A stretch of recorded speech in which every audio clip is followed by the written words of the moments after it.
This conference is being recorded. Hello, this is Russ Tanner from Global Skywatch, and it is August 24th, 2015. And this is Global Skywatch Radio. Tonight, we're going to get in the heads of those who are spraying us as long as our audio system holds up and we don't have anything go wrong. I hope we don't. If you'd like to call in, I'd like to hear from you. The call-in number is 605-562-3140. And you'll need this code. The code is 156230. And if you need that code, just go to globalskywatch.com/live. We're going to first take announcements from people on the console who have called in. Please, if you have an announcement, if you have an upcoming event, if you'd like to report on an existing event that already took place, please call that number. Go to globalskywatch.com/live, and you can look up the live phone numbers for any of 20 different countries, including, of course, the United States.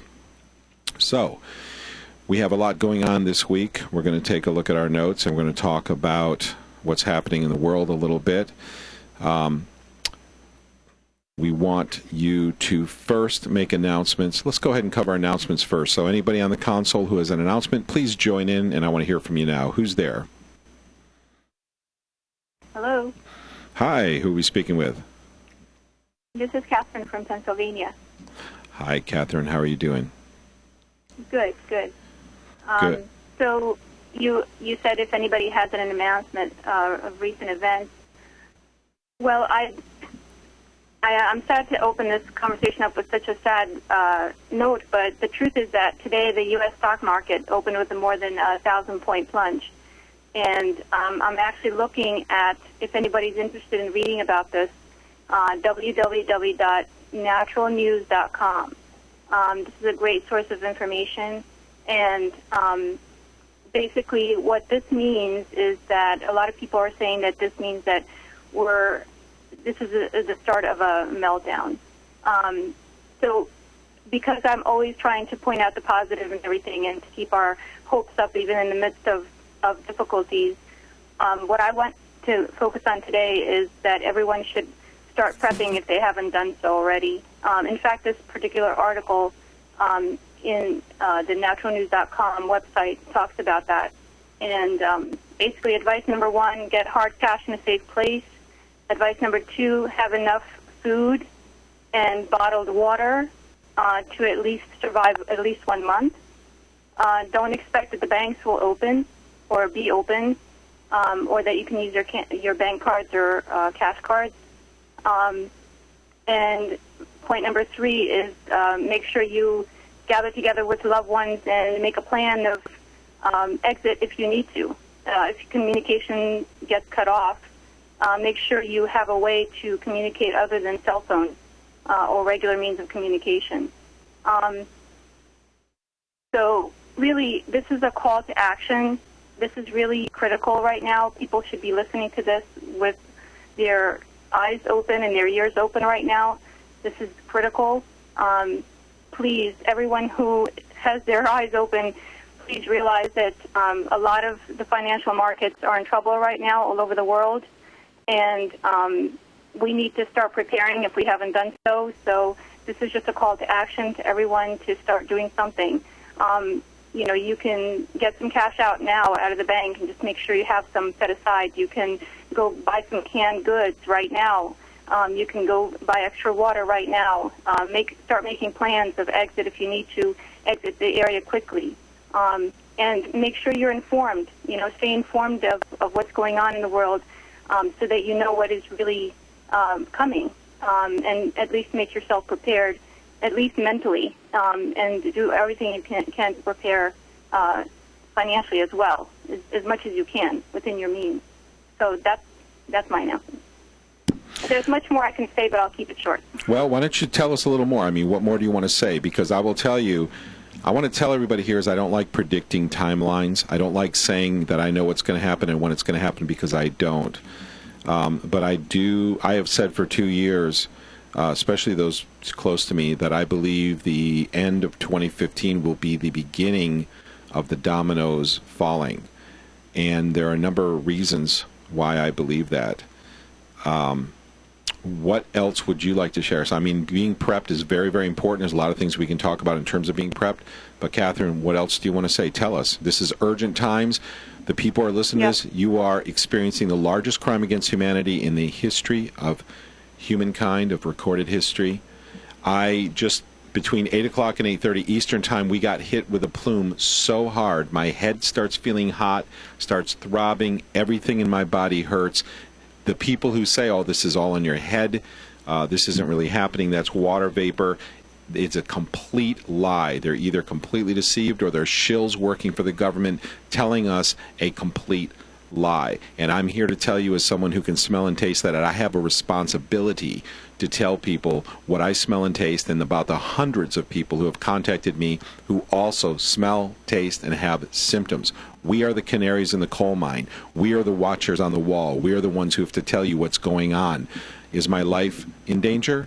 Am I putting myself out there and saying something the government doesn't want to hear? Well, probably, considering that there's such a small number of people listening to this live stream, it's just like a mosquito in the wall. But I'm hoping that the people will pick up the information and the inspiration that's necessary to go out and change the world, because we do have a really large Facebook group, and those people are becoming more and more active over time. But what else did you want to say, Catherine? Because this is a critical time that we're living in. Yes, this is a critical time, and I think out of an act of compassion that you can do to all your friends and family is just to let them know.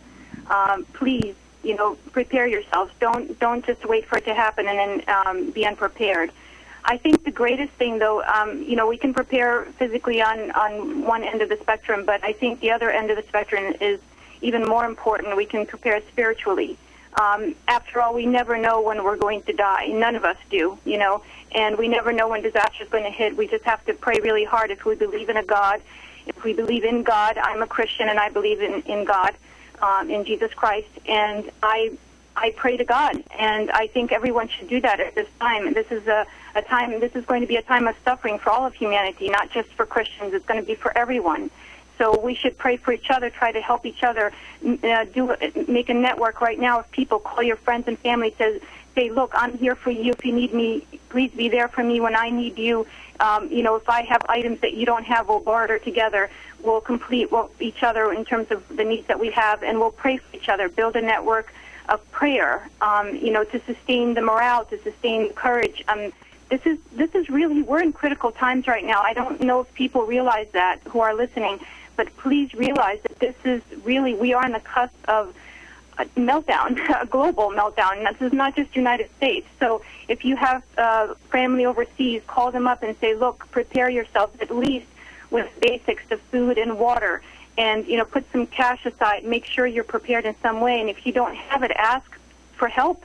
Go to your church. Go to your network people that your friends, your family. Ask for help. Ask for cash. Can you help me? Can you help me get some food? Are you willing to buy me some food so I have it, set aside? The most important thing that we have really is each other. And of course we have God. That's number one, and that should be our priority. And so, spiritually we need to prepare ourselves as well, besides the physical aspect, because really, ultimately, what's important is for us to keep our heads in the time of critical moments of, either disaster or, the ATMs are not open anymore. What do we do? Put yourself in those scenarios. What if the ATMs are not open? What if the banks close down? What am I going to do if I don't have electricity? What am I going to do if I need to exit the area immediately? Put yourself in these situations right now and plan ahead right now. I mean, there is still some time. I mean, maybe we have days, maybe we have months, but really, look at the news today. If you read the news today, it should send shockwaves through your system. A plunge of 1,000 points on the U.S. stock market. Really, we need to wake up right now if we haven't done so already. And for us who are wide awake, we need to alert everyone that we love, and do it so calmly. We don't need to, to scare everybody. Just do so calmly. Say, look, I I am concerned about you and your family, and I want you to be well. And I've been watching the markets, and things are not looking so good all over the world. And I think it's time that we really should prepare while we still have time, because really there is very little time, and people need to realize that. It might be a matter of days before the dollar just devalues. You know, I mean, the Chinese currency just devalued just a week ago. So why should we expect that the dollar is going to be strong? You know, why should we expect that other currencies are going to be strong? So please understand this is critical, and create a network of people, friends, family, whoever you know. Tell them calmly, lovingly, respectfully that now is the time to prepare, to do something. There are so many pieces of advice that I can give, but I cannot do it right now. I would refer you to just simply Google prepper websites, or even bioprepper.com. There are so many out there. Ask Russ, and I'm sure he's willing to share information with you. He has a lot of information on prepping and prepper websites that he can share with you. Make sure you forward those to all your friends and family, and they have a host of information that I couldn't possibly say in this phone call. So, but please, just, again, it's a message of hope. Prepare while there's still time, and then when you're prepared, then you're not so scared anymore. And so that's the key. We want to keep our heads on our shoulders and be able to help other people, not just think selfishly, but help of our fellow human helping our fellow human beings on Earth, where when they're going to be in panic and when they don't have food or water or money or anything, they're going to come to those who have it and beg, and they're going to start begging, help me, please. So we want to be those people who can help other people. We want to be those people who can stand on our feet in the time of you know, difficulties and problems, and keep our heads on our shoulders and say, okay, I'm going to help you. This is how much I have, but I'm going to refer you to my friend who has X, Y, and Z. So this is why it's critical to build a network of people. And please, if you haven't already done so, please pray. If you believe in God, please pray that you know, He may save you from the most difficult things that would happen. Again, this is reality. It's here already. It's just not apparent. But again, it's not apparent right now, but it will be soon, and we don't want to get to the point where we don't have any time. So, are there any suggestions you would have for people prepping? I mean, you've come along, you've done some research on this. You may have some ideas just to get somebody in the right mindset. What do we need to prep for? What's going to happen?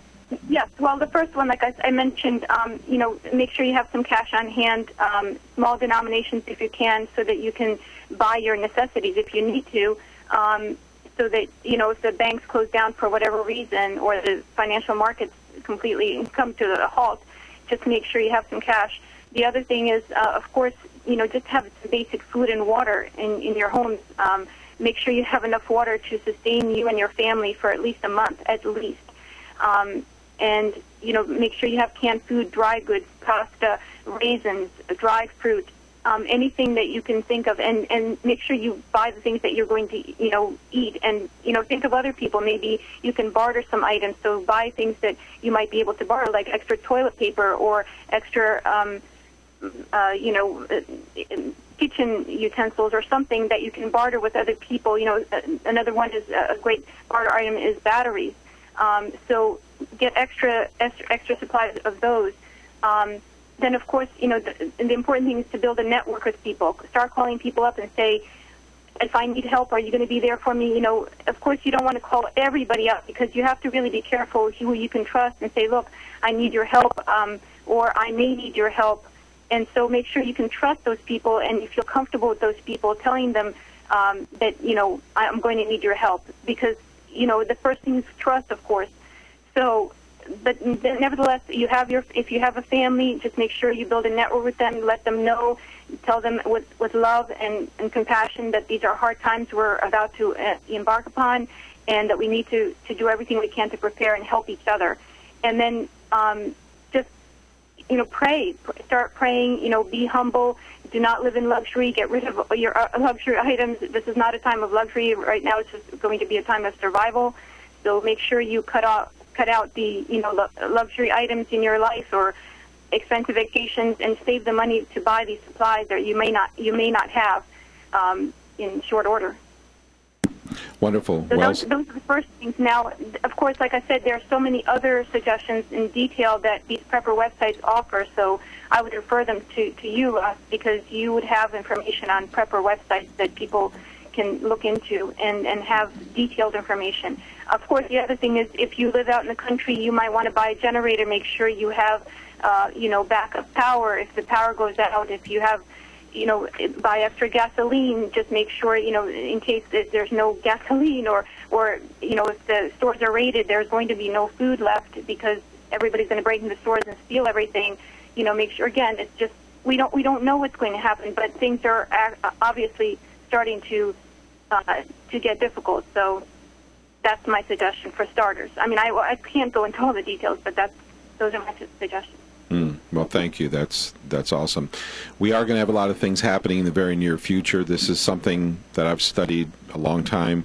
There's so much I want to share that I sometimes feel overwhelmed as I sit here wondering where to even start and what people want to hear. But thank you for all that, Catherine. I really appreciate it. Any final words you want to give to anyone?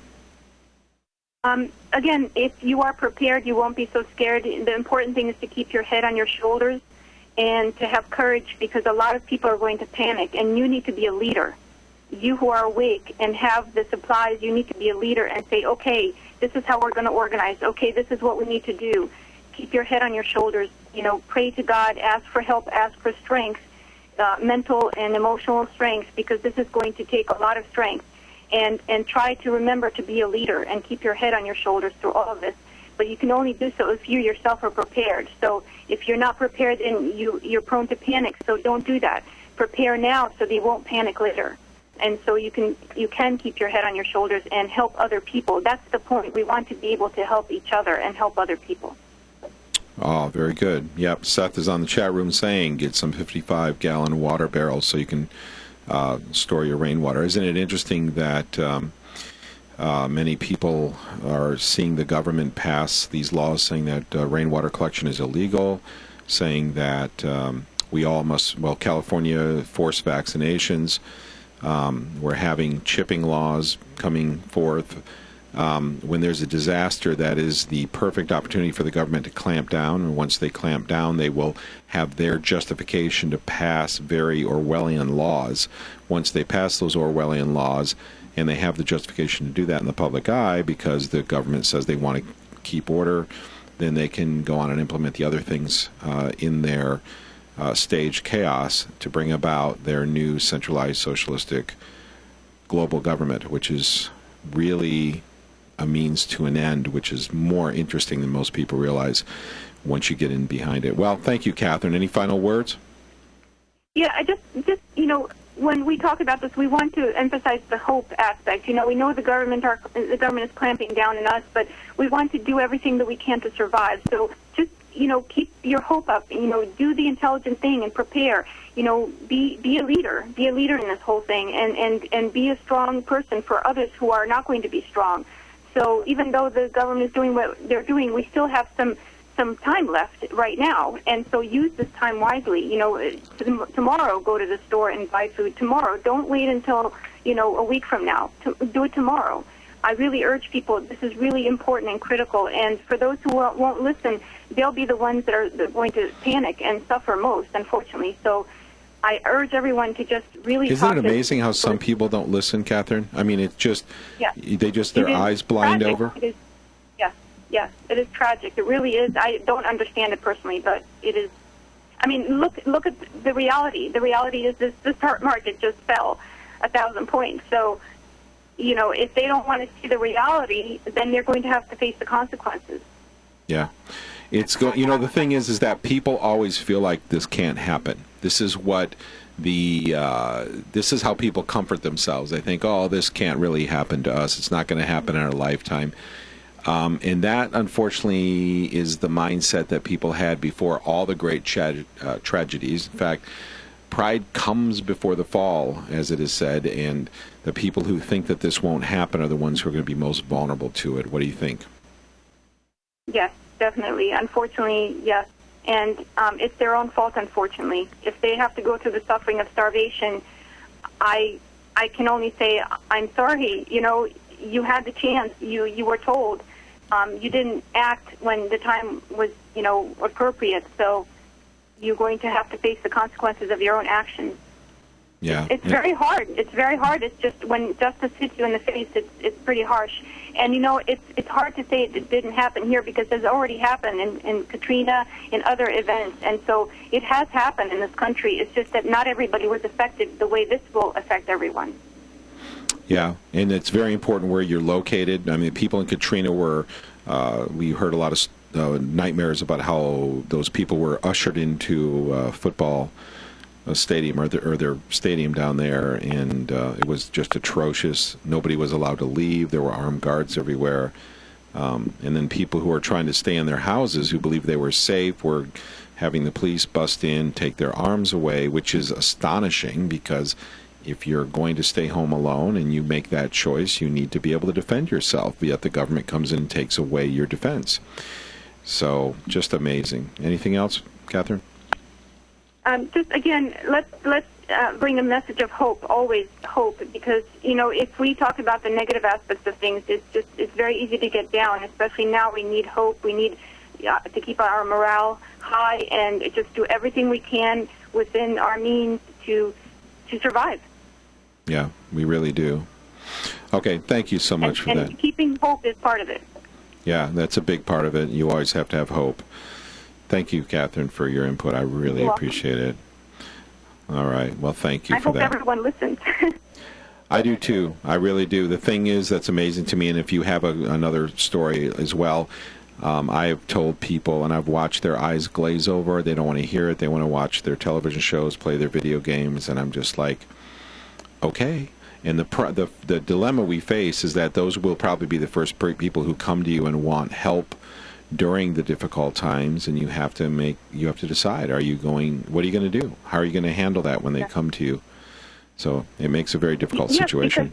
Because we can't feed everyone. Think about it. I mean, if a herd of people comes to my house, or anybody's house, there's no way. I don't have enough of those.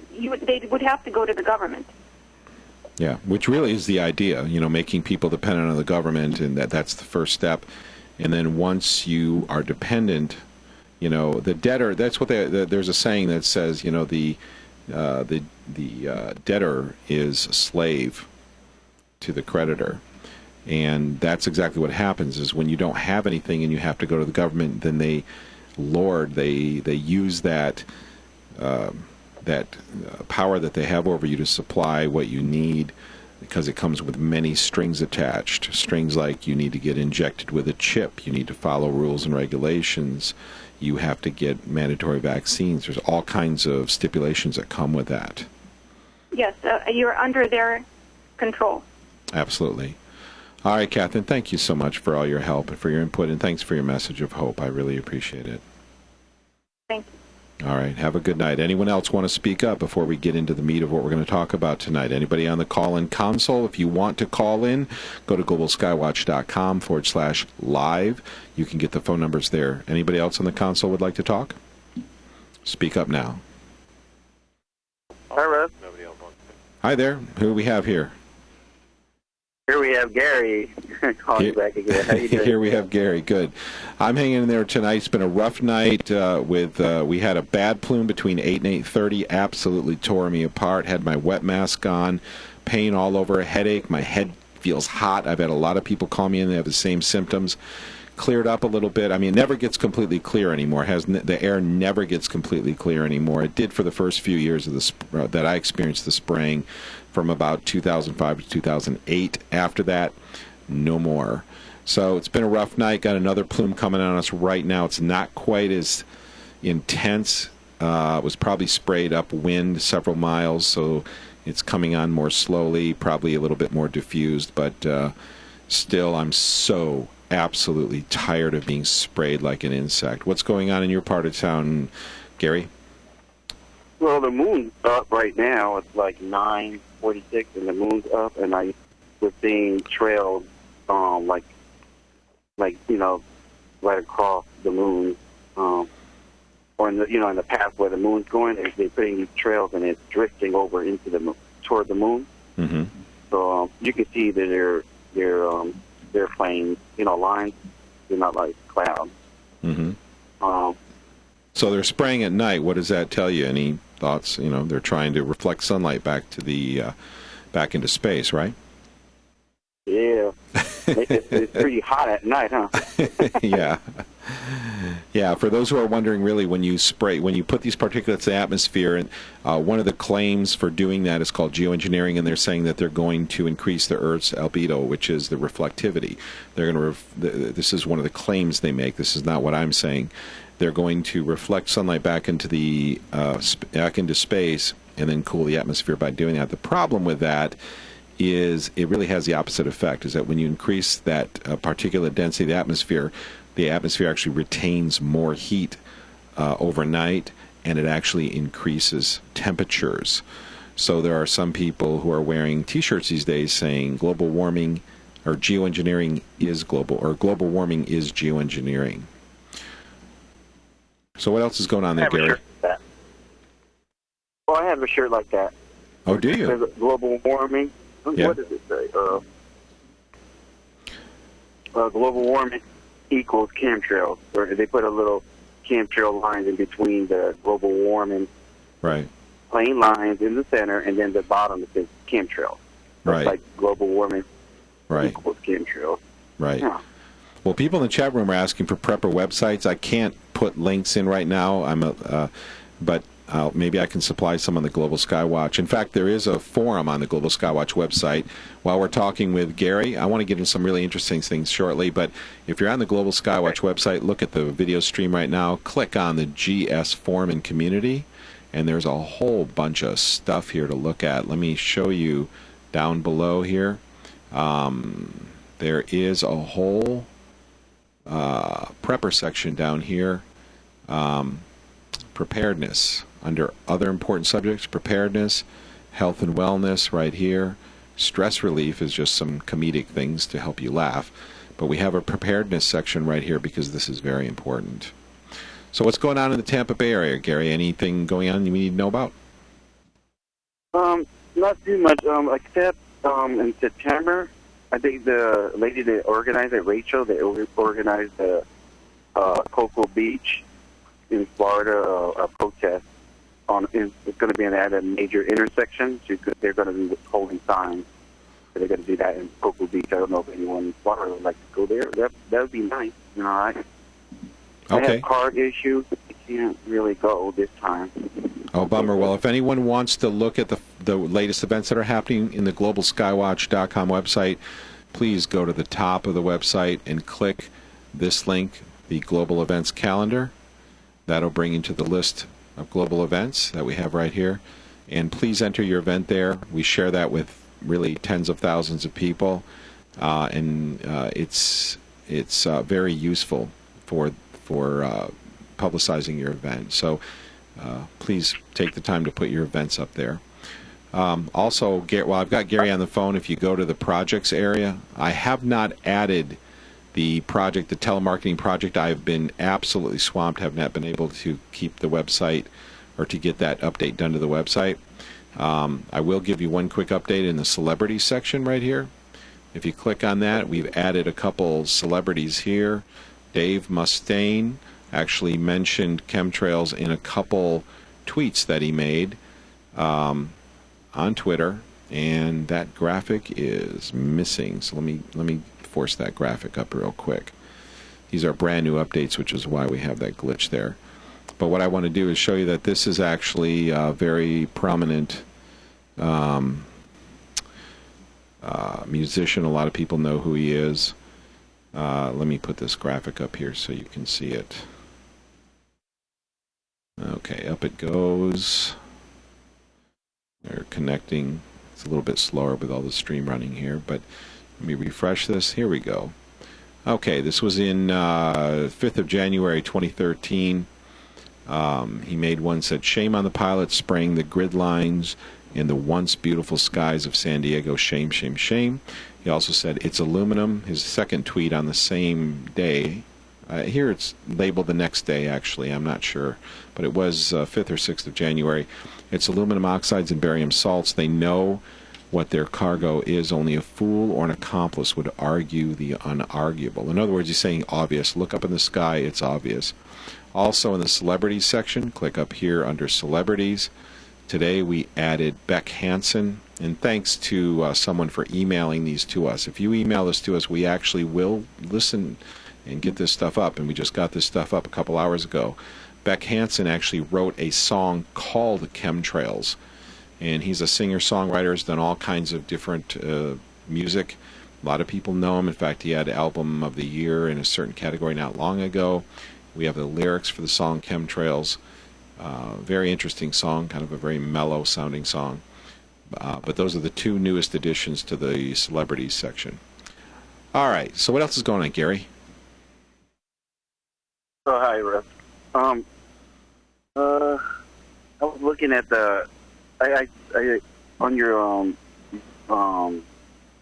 I sent you a message there on your Facebook page that links to the thing, but I could read it for you. You want me to read the protest?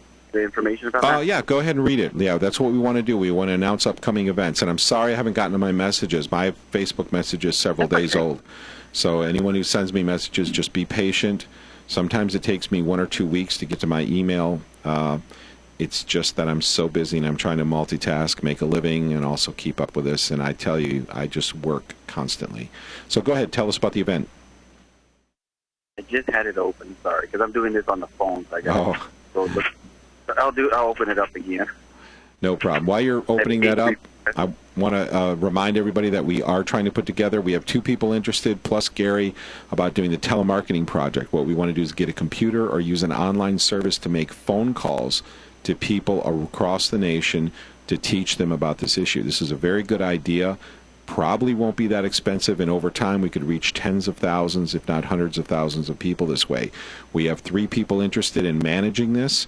So I'm going to arrange a meeting with those people in the next couple weeks. If you're interested in being part of this, you want to join in on the phone call, we will send out some kind of notification that we are going to start coordinating this project. And then on the Global Skywatch website, in the forum and community section, we will have a projects coordination area that we will create specifically for your project. If you have a project you want to coordinate and you want a non-Facebook place to communicate with people and coordinate, we'll make a free forum. You can use it, you can moderate it, and you can all communicate on that forum to synchronize your work on that project. Go ahead, Gary. You got that open now? Yes, I do.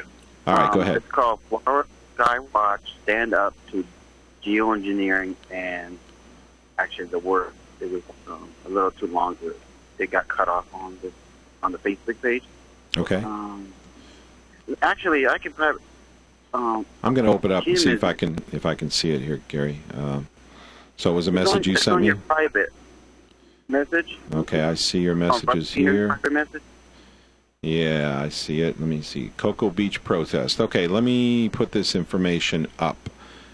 Trying to pull it up, but it is empty right now. Let me see. Wow, that's weird. It's completely blank. Maybe that's because it's on the mobile network. There we go. Oh, cool. There we go. Okay, I guess I won't show this on the screen because there's people's names here that may not want to be on a live stream. Okay, Cocoa Beach, Florida, intersection of 520 and A1A.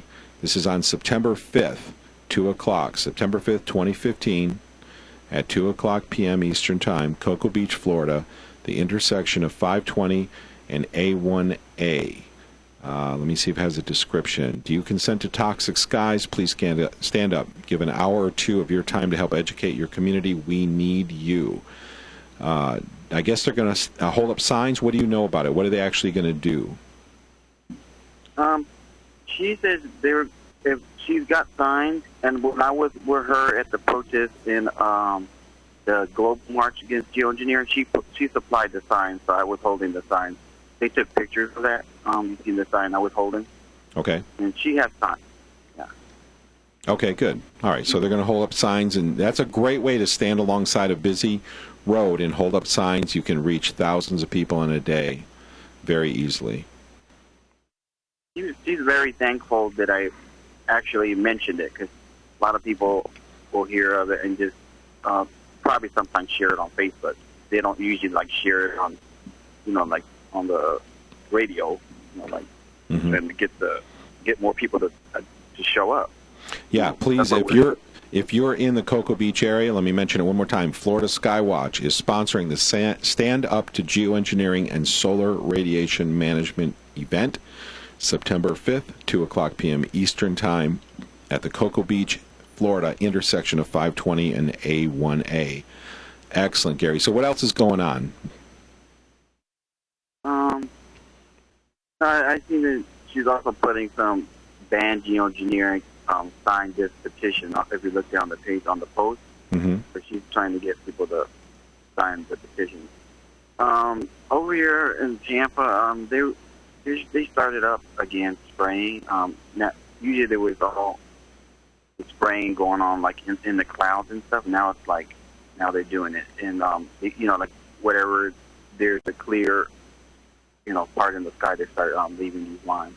And it kind of cleared up today, and it had a good view of the blue sky before sunset. And you know what happened? They were going back and forth. They didn't do like checkerboard or anything. They were just going back and forth and leaving plumes along the sky. So I don't sense the chemicals on the planes, but I sometimes when they do spray heavily, it's like it feels like that I'm in the room that's being fumigated, but I don't taste it. It just yeah, so you can kind of just sense the breathing. air. Is that kind of how it feels to you, or It's breathing. My breathing is more. It's like heavy to breathe. It's like I don't taste it like you guys do, but I feel that heaviness when I breathe. Like when I breathe the air, I know, and I can see in the nighttime when the lights, I can see the haze just like falling, like it's like a haze, almost like a dew. Like how you were saying the you can see the the rings around the light, or yeah. If you see rings around the sun, that's always associated with the acetone type chemtrail. Every time I've seen rings around the sun, the acetone chemtrail has been present. Just for those who want to know, yes. And we've been seeing a lot of rainbows, almost like it would clear up. And it looks engineered that they clear it up just before sunset, so they're able to actually push the clouds with that heart, the pulsing wave. They're able to open up, these holes just before sunset, so that way you can go back and forth and spray. So if they're doing that, then there must be, something going on, right? That's what Yeah. how they say it's just contrails. If it is contrails, we shouldn't be able to see them just, Yeah. leave these lines in the sky. Yeah. Another thing, I was talking to a friend of mine. I'm sorry. Yeah, go ahead. Go ahead, Gary. Okay. I was talking to a friend of mine, and I was saying that they'll start spraying in the morning, and then our clouds will come, like the sea breezes kick up the Florida clouds. Like they start forming in the sky, coming in off the Atlantic and off the Gulf of Mexico. I'm sure you've seen that. Yeah. Yeah, when I visit Newport Richey, I have family in Newport Richey, Florida, and when I go down there, they spray like crazy off the Gulf Coast, and then it blows on land, yeah. Yeah, and then, another thing, when they leave in the lines, they'll start, like, before sunrise, and they'll stop, right? And I was telling my friend, I said, well, how come they stop doing the lines? Now there's clouds, and the conditions are perfect to see more lines. Why did they stop, and they start 4 hours later, start spraying again about like in the afternoon or in the evening? So if they're saying that the conditions are right to see contrails, like they say, why did it stop all of a sudden? I mean, there's still the same amount of air traffic. So why did it stop? Right. How you can see they'll stop one day. They'll stop at 11 a.m. and don't start to like 5 p.m. So I mean, why did it stop when the conditions up there are perfect to see the lines all day? And I've seen lines all day, but why does it stop? Well, that's that's a very good point. These people, the disinformation, the government-paid disinformation shows are lying to the public. in what is the largest crime against humanity in human history. They're aiding and abetting this crime against humanity, and this will all be exposed in a few years. This is all going to come out, but not after a lot of pain and suffering. And that pain and suffering, I believe, can be limited and reduced if people will get involved. But it's up to you. If you're listening to this broadcast and you don't know about this, most people listening are probably involved already. But if you're not, it is up to you. We don't have enough people right now to stop this. We need your help. We need you to get involved. So the people, the disinformants who are trying to convince the public that this stuff really isn't going on and those are contrails, the bottom line is that contrail formation conditions don't ever exist. According to NASA, they're rare. 70% humidity, negative 70 degrees, don't exist very often. But the problem is high bypass turbofans don't produce nearly enough moisture. They say, contrails are just like exhaling, and when you exhale, you see a little. If you're in a cold enough air, you'll see your breath condense, and the difference is that if you exhale once or twice on your hand, you'll feel an incredible amount of moisture. If you stand behind a high bypass turbofan, you don't feel any moisture. You don't see the moisture on the runways. You don't see the moisture on the windshields of cars when we've seen cars behind jet engines, because they've done that on the what are those two guys that always I'm drawing a blank. The air's gotten bad and it's hard. They raced the car and reach up to 600 miles an hour right there I've seen it in Nevada. It can reach up to 600 miles an hour on the road. They have to use something to keep it down so it doesn't take off like a plane. But Mythbusters. Yeah. Well, the Mythbusters did this, and other people have done this, where they put a car behind a jet engine. Where's the condensation on the windshield? If you put your breath up to a glass, it doesn't matter how warm or what summertime, you can see condensation on the glass because your breath contains a huge amount of moisture. Jet engine doesn't. Black carbon soot. So the whole contrail lie is just that. It's an absolute lie. I've watched this guy my entire life. I've had pilots call me. They said they completely agree. They thanked me for holding hard to my position on this, because I've watched this guy since I was a child. I've collected pictures. I've lived on military bases. I've lived in the busiest airspaces in the world. I've traveled the United States by ground and by air. I've always watched the sky and never, ever, not once, not ever seen a trail come from a jet engines. Today you can hardly ever find a jet without a trail, and these are all military non-transponder jets. There are some people finding transpondered jets with painted commercial. That's another subject, but nevertheless, never seen one come out of a jet. Go ahead, Gary. What do you want to say? I want to let a few other people talk here too. We've got a lot of people on the console, but what you got? Okay. Anything else? Oh no, I was going to finish up that. Now when they finish the lines like at 11 a.m., right? The clouds will be forming, and there will be a lot of clouds up there, right where where the lines are when they quit doing the lines. The clouds are forming, so if the clouds can form, that means we should be able to see the contrails, what they call the contrails. But I mean, I'm sarcastic about that because I don't believe. I think it's just a calm, but sure. I don't see why for 4 or 5 hours that the lines quit. And they're saying that, the condition. That's all I wanted to close on that. Excellent. Okay. Well, thank you for that, Gary.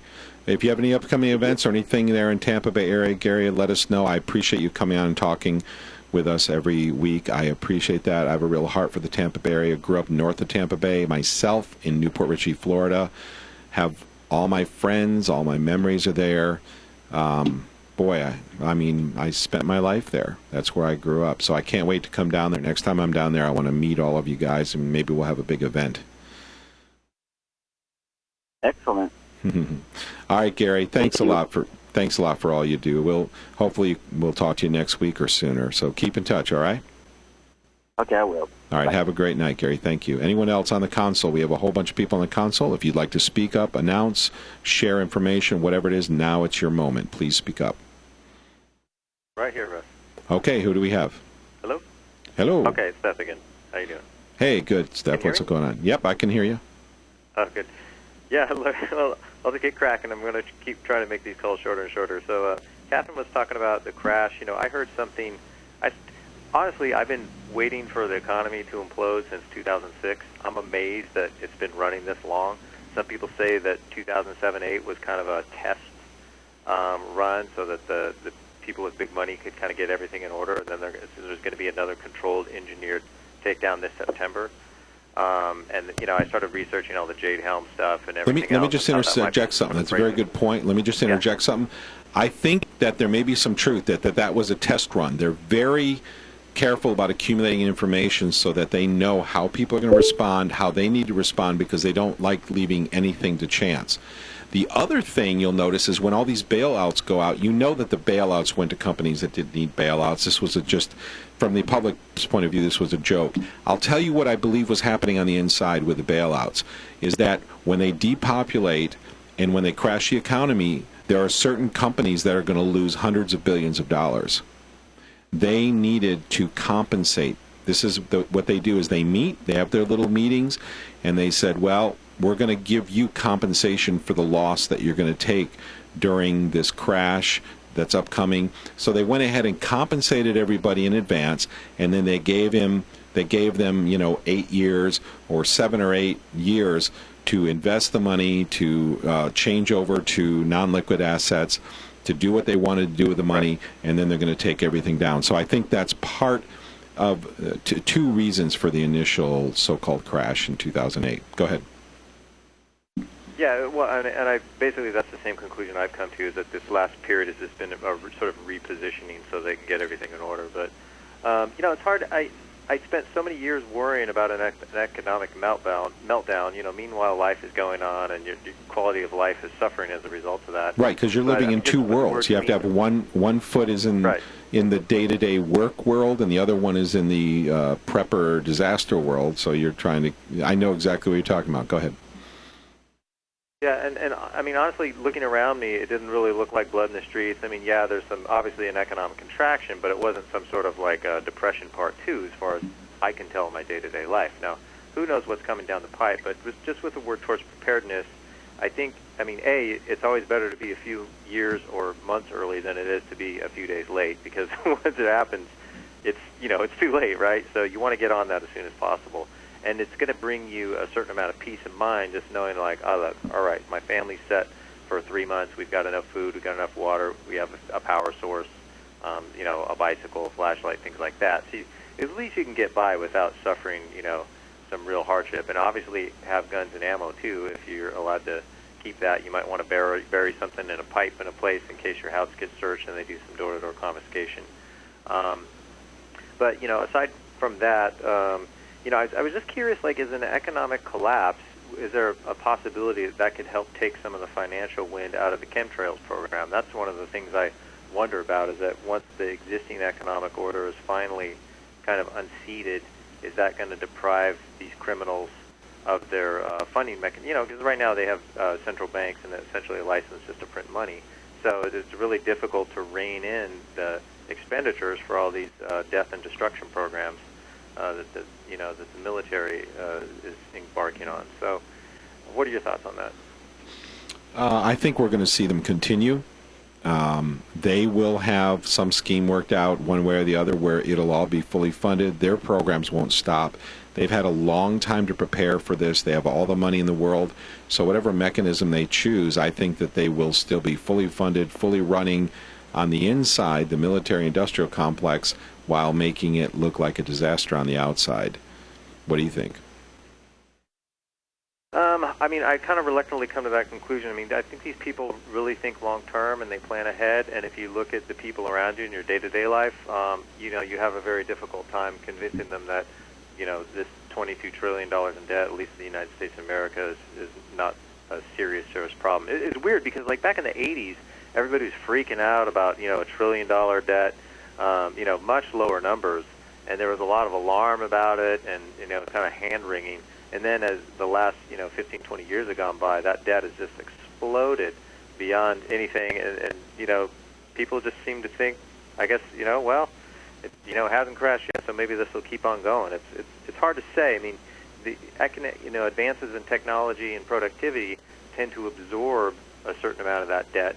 So as long as that economic engine keeps growing, I think it can stave it off. But I just don't see how it can be staved off indefinitely, you know.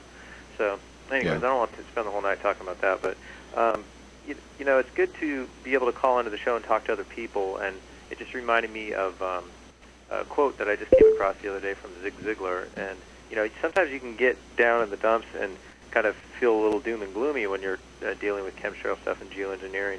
And there's this quote by Zig Ziglar that says, "People often say that motivation doesn't last. Well, neither does bathing. That's why we recommend it daily," right? So I've got that posted up over the light switch in my office wall. And I think again, I want to thank you for providing the forum so that people can come together and talk and kind of lift each other up and, you know, be a source of, you know, support, moral and mental and all that for everybody else. Because you can kind of go crazy. If you're isolated and you're trying to talk to people and they're just writing you off as a nut job, then that's even going to make it worse. So it's good. I'm just trying to call in and listen every night so I can stay pumped up, I can stay motivated, you know, so I can become more active in helping to put a stop to this. Which leads me on to the topic number 2, which is kind of the ethics of bringing children into the world. When you are aware of these kind of issues and you know that there's a very real possibility of sort of like a global environmental collapse. So I'm, you know, wrestling with this issue right now with my wife, and it's really, you know, obviously it's very upsetting to think that there could be a day when your children won't live to be adulthood, or you could bring them into the world and everything turns into a big, you know, sort of Mad Max nightmare scenario. That weighs heavily on my conscience. And it's funny because there's plenty of other people that are breeding, you know, like Idiocracy, like breeding like rabbits without a second thought to any of this stuff, right? Maybe could care less. Yeah. So why should I worry about it? But the thought of having to look my child in the eyes, you know, because at that meeting up in Shasta where Dane Wigington and crew were, somebody asked a question about how much more time do we have left, and it was like you could hear a pin drop, right? There was a long pause and silence, and I think Dane finally spoke up and said something like, you know, if nothing changes 15 years before we've reached a point of no return, and it's catastrophic. So just put one more thought on that, and I want to hear your response. You know, I think about the ethics of bringing children to the world during the nuclear age when, you know, we have enough nuclear warheads to annihilate the world all over. So part of me rationalizes it, yes, let's have more children, because you don't know how it's going to go, right? You know, we could pull out of it, right? It could be a happy ending. There's, you know, be like a heroic, happy ending to the story. So you don't want to just snuff, you know, prematurely not give a life a chance, right? But, you know, in the nuclear age, you could be I could have been wiped out. My parents brought me into the world, and there's a whole, you know, if you've read any of these reports about how lax the controls were with the nuclear codes, you know, they have like the default, you know, 8 zeros or whatever to launch some of these suckers. It's amazing that we haven't been annihilated already just from an accident. So, your thoughts? Yeah. Well, it's a tough question. I personally have not brought any children into the world. Of course, I've never been married. So, but it's a very tough question. I think each individual has to wrestle with that themselves. If I was in a position to do so, I think I would be cautious about it, and I would just have to seek some wisdom on that issue, because that's a really tough thing to deal with. As far as being annihilated already, I know that a lot of people have different worldviews. My worldview, again, I started in the 80s. I started studying this, researching this, started learning about the districtization of the United States, where all the counties became districts. And if you watch school buses over the last 20 years, they, instead of saying Pasco County schools, Pasco County was where I went to high school, that's where I grew up in Florida. They say Pasco District Schools. Why did they change? Because it's the authority's been transferred to a district. And if you look in the U.S. Code, you can see where the counties have been transferred to districts, which extends the power of Washington, D.C. to the whole United States. And this was all done while the Americans were not looking. Nobody was looking. Nobody was paying attention. And those few people who were being whistleblowers, well, the public wasn't listening to that because they're too distracted, too interested in other things, and they don't really care about law. Unfortunately, law affects everything that you do, and we should have been paying attention. So my worldview after all this research has been that all the countries of the world work in unison together. They've all been taken over and conquered already. The Cold War was a public campaign to justify military spending while they continued to build their technologies and position themselves. The few people who run these countries position themselves for the ultimate takeover. And all of this extends to, and when you understand this big picture, and this is something that I may get into tonight because some people have asked for it, and sometimes I feel a little reluctant. I love getting into the deeper aspects of this, but it's hard sometimes because you're going to really start stepping on toes. But I want everybody to understand that regardless of what your beliefs are, we need to stop the spraying. It doesn't matter what you believe. To me, that's completely up to you, and you have that freedom, and it's wonderful to have that freedom because we're all on a path growing in our understanding of the world. But when you get into the very deep aspects of this, you realize that what is at the core of this is completely unexpected for most people. They're very shocked and they're very amazed at what this all pivots on, which is something I love to get into. So I think that's why we haven't annihilated ourselves, because as the mother of the Rothschild said years ago, said, if my sons wanted no wars, there would be no wars. And I encourage everyone to watch a video called All Wars Are Bankers' Wars. Excellent video. There may be a couple little glitches here and there in that video that not everybody agrees on, but overall it's an excellent synopsis of how it all works. So yes, I think that it's all coming down to how we're going to respond. And in fact, it all comes down to ethics. It all comes down, all of this stuff that we experience comes down to something very personal, because how we respond is always based on what we believe, whether it's conscious or subconscious.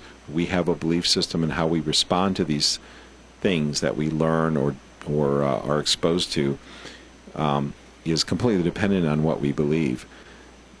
So it becomes a very, very personal issue. It's going to affect a lot of people. It's going to change. I think it's going to do exactly what they want to do, is they're going to consolidate the power of all the governments into one body. And the reason they want to do that is because it makes control much easier. It's all about control. And money is secondary. Money is important, but it's secondary because if you have control, you can get the money you need. And that's the method they've utilized in controlling the United States. I encourage everybody to watch the movie by Clint Richardson called The Corporation Nation, The Corporation Nation, which talks about the Comprehensive Annual Financial Reports, the CAFRs, and how they used control, and how they use control right now to funnel money where they want that money to be. So I appreciate your comment, Sean. I really do. What's that? Oh, Seth, yeah. Oh, I'm sorry, Seth. Forgive me. Right now we have a massive chemtrail plume on us. My sinuses are burning. My head is throbbing. My ears are hot. And it's funny, I say these kind of strange symptoms, and I'll get inundated with emails from people saying, yes, I feel that too. The same thing happens to me. Well, I'm sorry, Seth. We're in a really bad plume right now, so I'll have to use that as my excuse. But any other comments you'd like to make? I really appreciate calling in. You always have a lot of great, intelligent commentary. Yeah, I need to follow up with you with some alternative conferencing solutions, but I can hit you up afterwards on the email. That movie, All Wars Are Bankers' Wars, that did play at the local Truth meetup a few months ago, and I've been wanting to see that, so I'll definitely check that out. And again, back to the sort of spiritual nature of this. I mean, I'm not a religious person by any stretch of the imagination, but I'll tell you what, it's like I find myself having more common cause with, Christians or religious people or whatever as the years roll by than people that would describe themselves as atheists. And it's like, it seems like religious people are the only ones with their freaking balls to face up to some of these issues, man. I mean, it's like, I notice that people that are well, you bring up a great point. That's a great point. I'd like to explain why I believe that is. Go ahead. Well, I mean, it's just, I have a theory on that, in that people that are, would describe themselves as atheists, which is not a word I really use to describe myself, because I want to avoid the stereotype, sort of like the angry, atheist who's basically like a socialist and a commie politically. They worship the state and they worship the power of the state, and you can't really attack that core belief without attacking their own sense of identity. So they're always going to knuckle under. Well, I mean, example, like, the government has to be involved in the chemtrail programs, no question about it, right? So that would be a huge block to their, accepting the reality of it, is that, oh my gosh, the government is not really there to protect me. I mean, this organization is engaged in basically like a mass extermination campaign. So, and they just don't want to see that. So, anyways, that was just kind of like a little nugget on it. Let me just interject there that you said a lot of Christians have. This is what it's coming down to, and this brings up the interesting spiritual aspect of this. And I love talking about this, although sometimes I hold back.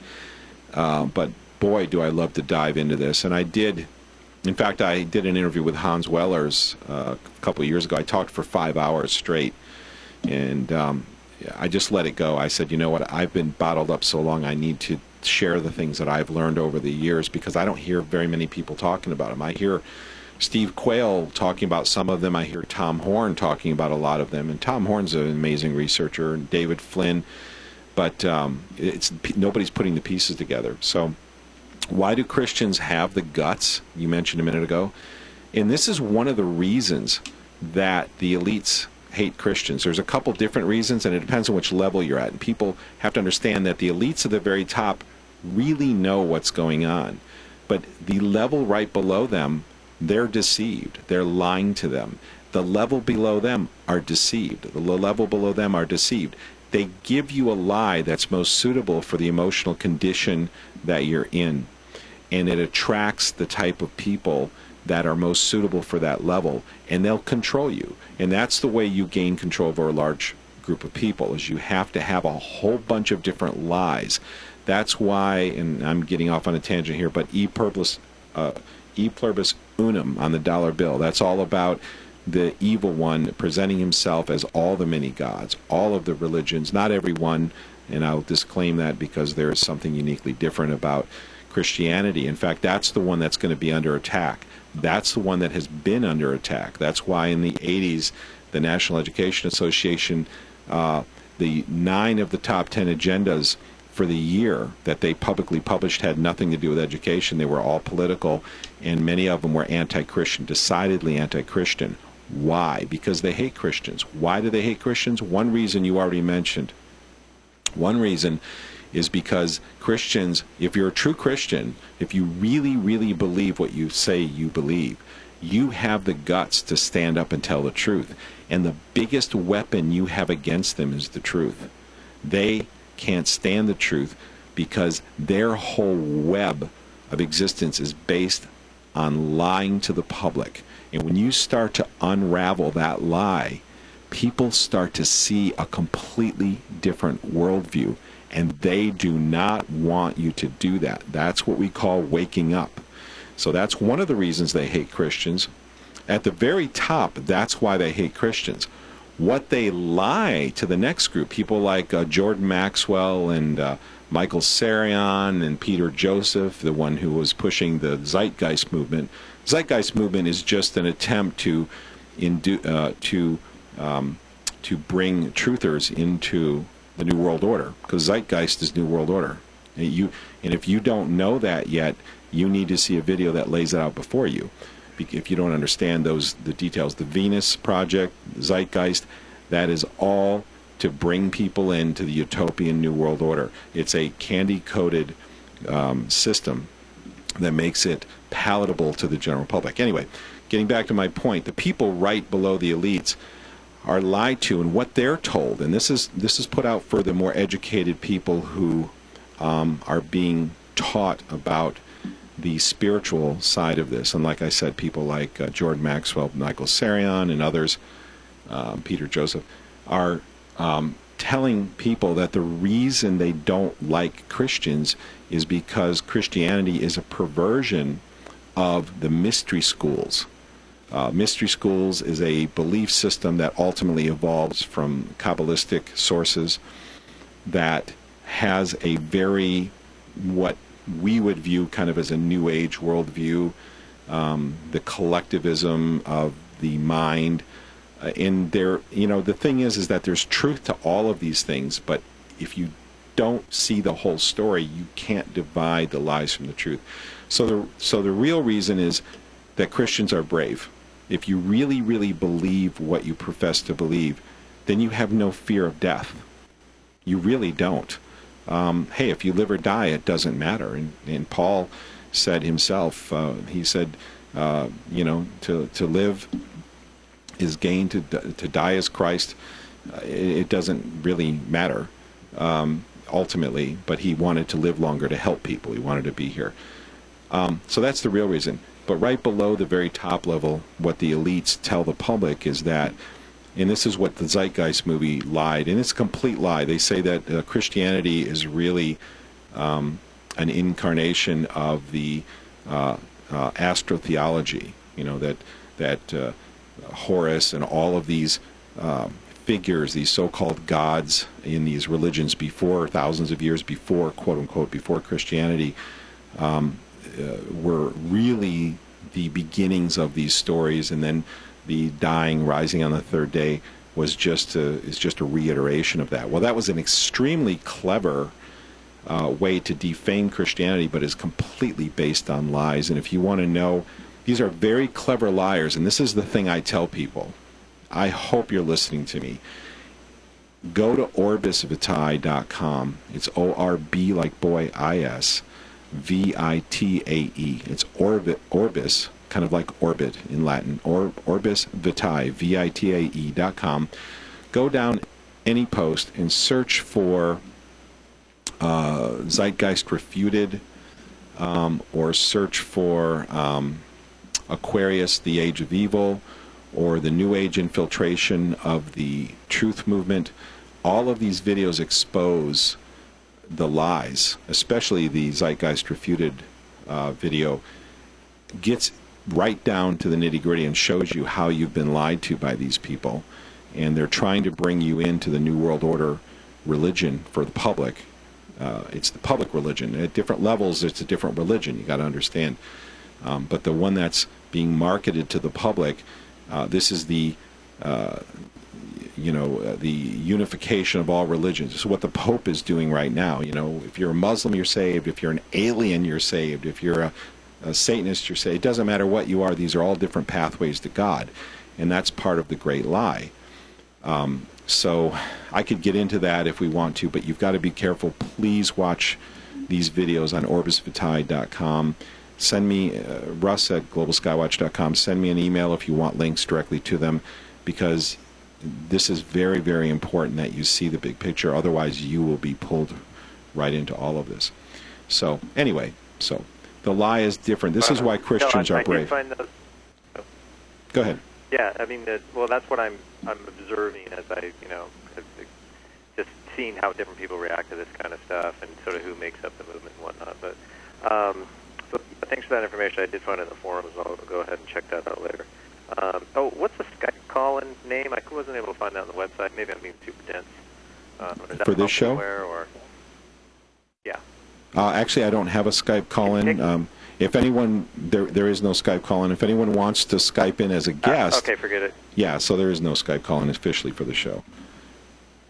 Well, I was just being a cheap skinflint trying to save a few minutes, but I figured I'd hang on the line with Skype.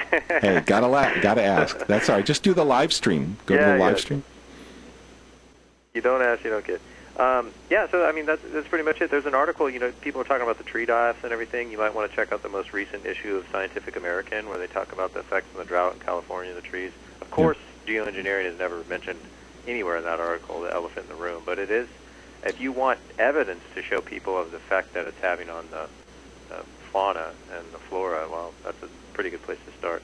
Absolutely, and I will inject, Seth. I will interject this real quick. Is that the fact that Scientific American doesn't mention anything about geoengineering is one of the many, many, many evidences that all this media is completely controlled and very tightly coordinated.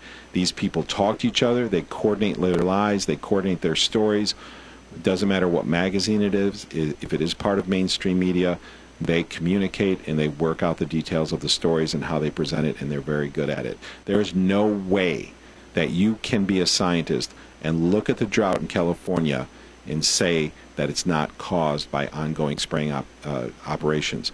If you're not realizing that the spraying is happening and this is inducing the drought, you're not acting like a scientist, you're acting like a political disinformant. So, go ahead.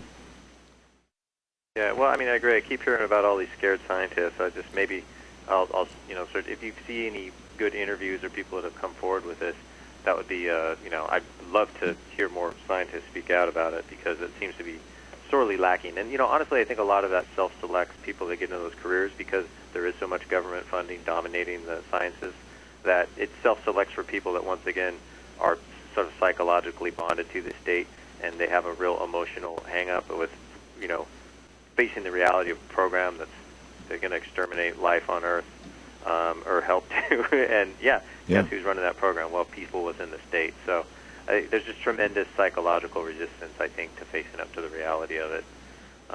Anyway, that's true, and you don't get into those positions. I mean, when scientists come into the ranks, it's like anything else. When you're in the boys' club, the people who are running the show get a feel for whether you're playing the game or whether you're not. We've all been in that position at one time or another. If we're, when we're kids, we can kind of see who's playing on our team and who's not, who are going to select for dodgeball and who are not. And on a much more sophisticated level, when you're a scientist and you're going to get a grant or not get a grant, it's going to be dependent upon your positions, and your positions can easily be determined in a conversation over dinner. So this is how it works. If you're playing the game and they see that, then you'll get the funding you'll need, and you'll get the publicity you'll need. If you're not playing the game, you won't. And once in a while, somebody squeaks through. They kind of misjudge somebody, think they're playing the game, and find out they're not. So somebody becomes a whistleblower, and all of a sudden they lose all their funding. And that has happened to people. It happened to Boyd Haley, for instance, discovering the connection between testosterone and autism. That was one story that was interesting. So go ahead.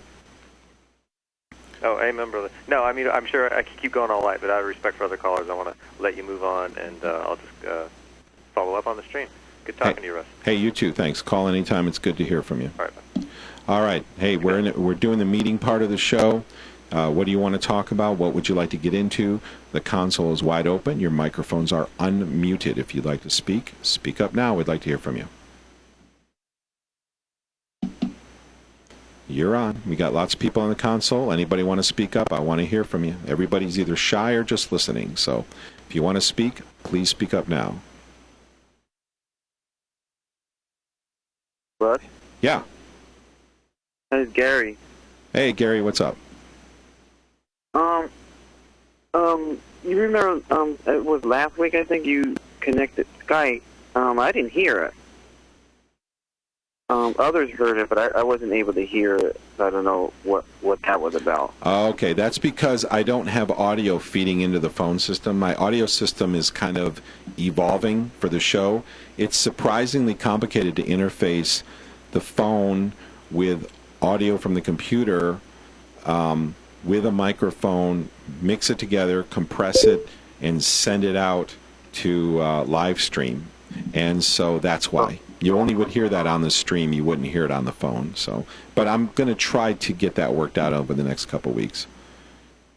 Okay, because I heard you talking, but I didn't hear Kim talking. I was like, I couldn't hear until you uploaded it, so I had to wait until you upload it. Hope you'll get it uploaded. Yeah, absolutely. I'll try to upload this tonight or tomorrow. I try to have it up within 24 hours so everybody can hear it.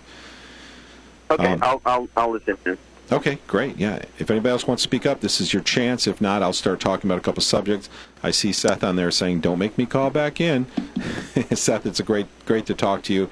What do you want to hear about? Do you want to hear about the spiritual side of chemtrails? Do you want to know what these people really think? Do you want to know what their beliefs are? Do you want to know what their end game is? Do you want to know what's going to happen to the temple in Jerusalem?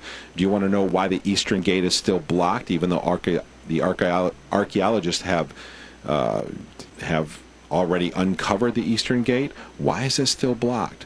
What Ezekiel prophecy talks about the fact that the one who passes through it was the last one to pass through it and will be the next one to pass through it when it's uncovered. Is anybody interested in that kind of stuff? I don't know if you are or not, but this has to do with the spraying, and I know I call it chemtrails a lot. Forgive me for doing that. I just do that because that's the popularized name. I know a lot of people call it geoengineering. Some people are resistant to calling it geoengineering because there's controversy as to whether that's really what it is. Is it about engineering the Earth, or is it about bug spraying the population? Is it about depopulation? What's it really all about? So geoengineering is even kind of controversial. So forgive me. I'm just trying to make it as understandable to everybody who's listening. If anyone else is on the call-in console, if you'd like to speak, I want to give you a few more seconds to speak up. If nobody does, I guess I'll go just take it on from here. But I would love to hear from you. Anybody on the phone console, just speak up now. All your microphones are live. So please speak up and let me know. Hello, who do we have? Hi, it's Kim. Kim, the person who does the work of 5 people. How are you doing, Kim? Yeah, exactly. I've just been listening to everybody. I'm hearing a lot of really good things. I was listening to Kathy at the beginning of the show. She was talking about prepping. I was listening to Gary, who was talking about some activism stuff. Everybody had some really good ideas.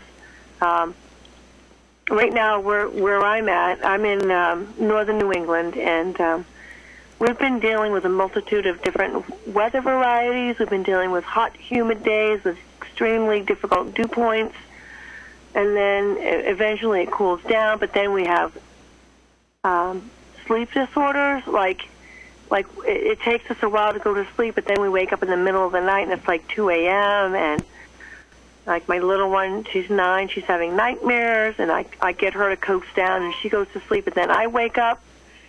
So I'm like, then I can't go to sleep. So yeah, you know, many people I hear from. I mean, this happens to me as someone who can smell and taste this.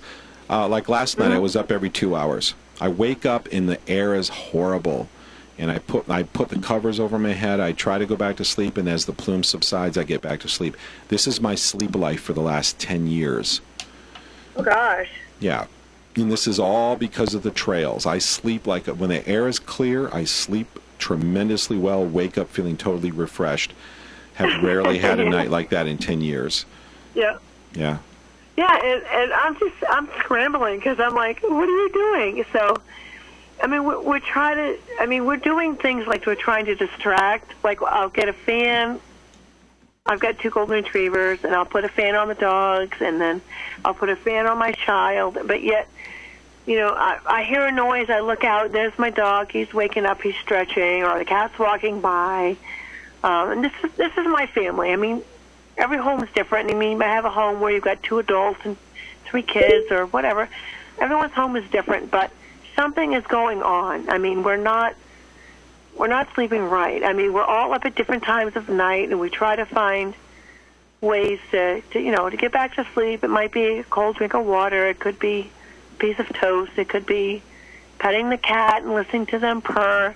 But what if the cat can't get to sleep? What's the cat going to do? You know what's interesting? Just want to interject this real quick. Rob is in the chat room, said, my reason for waking up every 2 hours, prostate. Let me tell you something. Guess what? Mercury causes inflammation of the prostate. Prostate is in fact 200, like Dr. Huggins said, 200 of the most common diseases today are related to mercury, and we have a great article saying do chemtrails contain mercury, because not only is mercury showing up in soils everywhere and in dust tests, in some water tests, but the symptoms of certain chemtrail types are identical to mercury, and guess what? Causes inflammation of the prostate. Causes a rise in dihydrotestosterone in your body, which makes your prostate inflamed. It actually starts destroying your hair follicles and makes you lose hair, eventually going bald. It'll make women grow extra hair, maybe facial hair or whatever. It also raises your cholesterol levels. There's all kinds of effects. And this is all mercury. And this is only one aspect of the effect of mercury. That's just to interject that, because I'm trying to watch the chat while we're talking. Go ahead, Kim. Sorry to interrupt you. Oh, gosh, I appreciate that. I appreciate knowing that. And by the way, saw palmetto for prostate. Saw palmetto can help ease the prostate inflammation, just for anybody who's interested in that. Very effective. Saw palmetto. Awesome. I'm Thank sorry, you. it's not saw palmetto. It is, what am I? I'm sorry. Keep talking, Kim. Let me look it up. I'm mixing that up with something. We're under a very bad plume right now. We're under a very bad plume, and I'm just like, my head is burning up, and it's just... It's disorientating, isn't it? Like, oh, my gosh. My head is on fire. Oh, yeah. Where we live, we're in pretty busy city. It's a fairly populated area. And I've got some friends that will get sudden dizzy spells. I have, because I pay attention to my animals. I have children. I have a child. I have cats. I have dogs. I have 3 different types of beings that I have to watch. And I'll see my child will get hyperactive.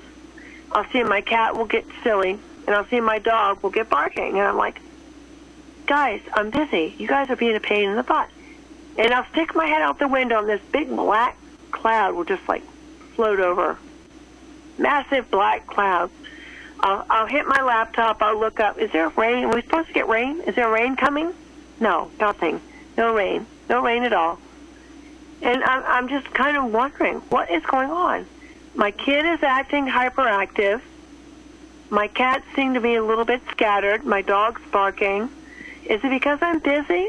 Well, yeah, I'm busy. I am busy. I'm a single parent. I'm trying to hold it together. My income is very low, and so I'm doing the best that I can, and I'm not complaining a whole lot, but something else is going on. If every time this happens and I'm paying attention, if I've got 3 reactions from 3 different types of beings, a human child, a cat, canine, and a dog.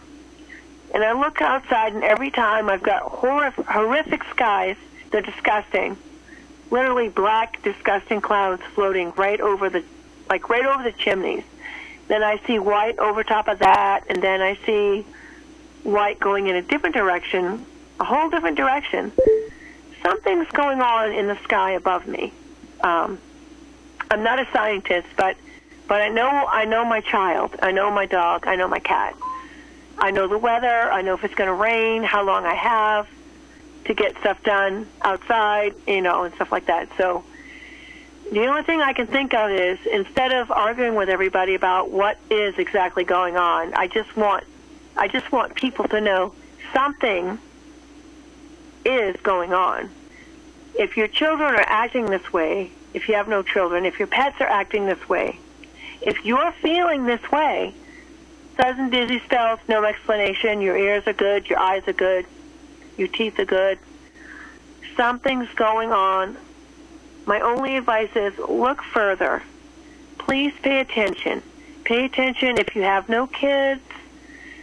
If you have a cat, pay attention to your cat. If you have a cat and a dog, pay attention to your cat and your dog. If you have no cat and dog, pay attention to your friends who have cats and dogs and children.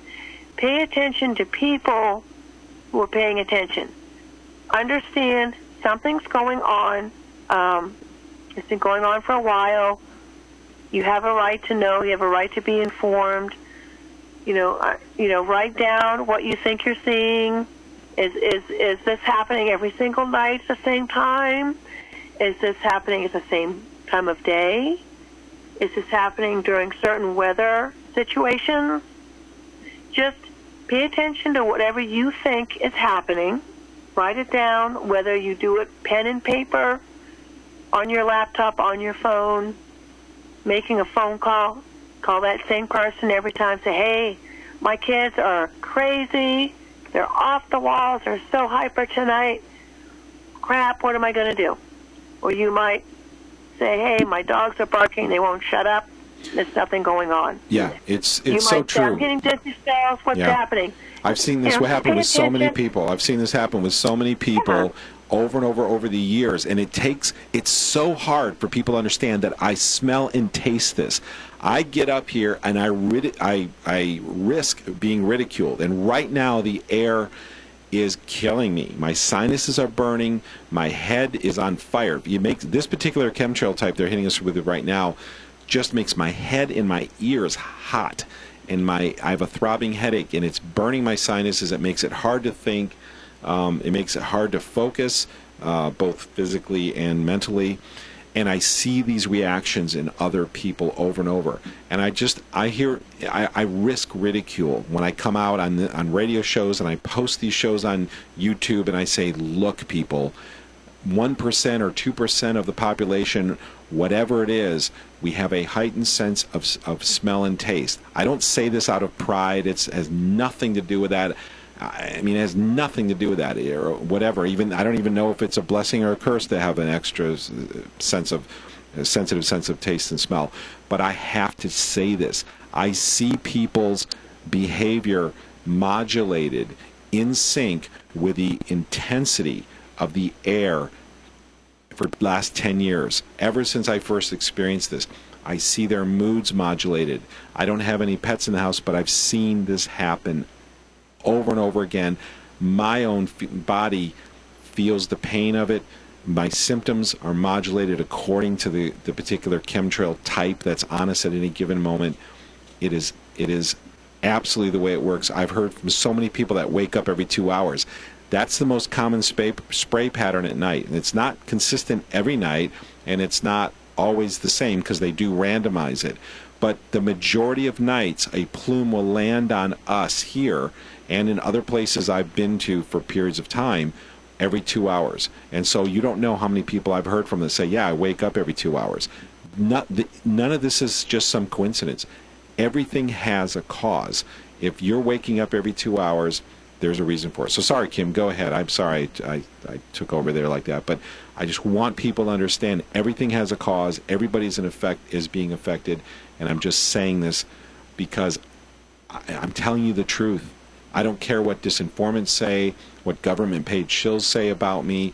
They can lie until the end of time, as far as I'm concerned, and I couldn't care less.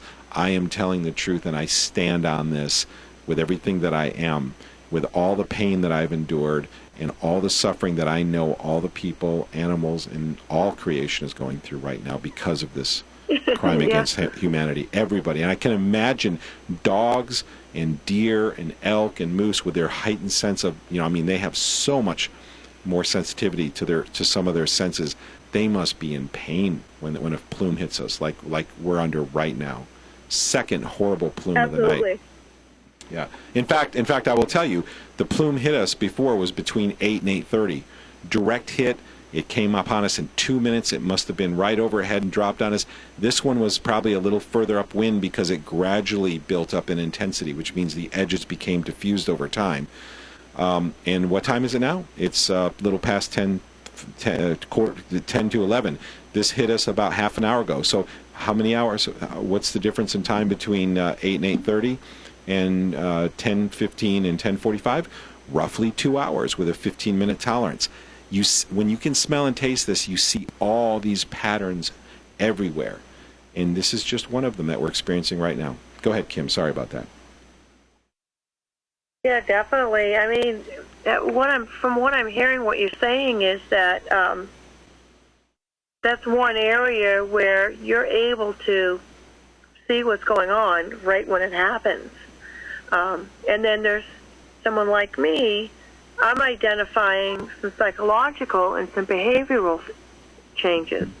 And then you might have someone else that might notice eating habits, sleeping habits. Everything is really affected. Our whole entire daily living is affected. Mercury can make people crave sugar. It can change the way your liver operates, change your insulin levels, and make you crave sugar. So if you have these strange sugar cravings for the last 10 or 15 years and you don't know why all of a sudden your body changed, it's probably not age. It's all about the chemicals you're breathing. Go ahead, Kim. I think so. I've seen some people with addicting habits. I've seen people that will smoke. Others will play like bingo. Others will have coffee. Some will have sugar. I'm going to admit mine is sugar. If I have cereal, I want sugar on it. If I have coffee, I want sugar in it. If I make toast with peanut butter, it's not sweet enough, I want sugar. If I cook a soup, if it's too hot, I will dump sugar in it. And what I learned is cancer loves sugar. There's so many things that sugar does bad, but yet sugar is so sweet and so delicious and so wonderful. It's very tempting. And once we get into what's tempting and what's not tempting, and what's good for us and what's not good for us, that's a whole other show. Yeah. Let me throw a couple things in here. People want to help curb their sugar cravings.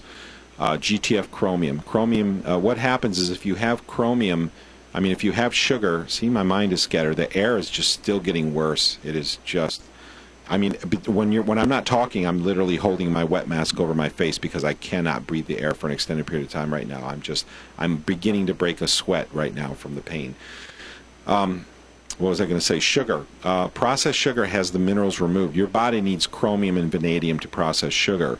When sugar is processed, they remove the chromium and vanadium from it, so you're just eating something and you have a mineral deficiency, so your sugar can't be processed and it's handled more like a toxin, and it stresses your immune system, it feeds cancer, so on and so forth. GTF chromium, supplement by Nature Sunshine product, helps crave my sugar cravings. Helps curb my sugar cravings. So chromium picolinate is a patented form of chromium. It's useless, worthless, doesn't have the same effect. Look for GTF, which stands for glucose tolerance factor chromium, to help balance your blood sugar. Go ahead, Kim. Well, what I'm trying to do is, nobody can really break from an addiction, hardcore cold turkey. So if I'm addicted to sugar, I've learned that I can replace it with organic coconut oil, which I did finally go out and go get. And I've got some organic honey. And I have a child that's also addicted to sugar. So what I've been doing is whenever we have toast or something like that, or breakfast or whatever, if she wants something with peanut butter, I'll put a little drop of organic honey on it. Whenever we cook a food, I'll put organic coconut oil. And I also learned that turmeric has cumulin, which is an anti-cancer agent. There's a lot of things that turmeric can do. I literally put that on everything. I've been finding that it's solving my sugar cravings. It's helping me to eliminate some of the toxins in my body. It's distracting cancer.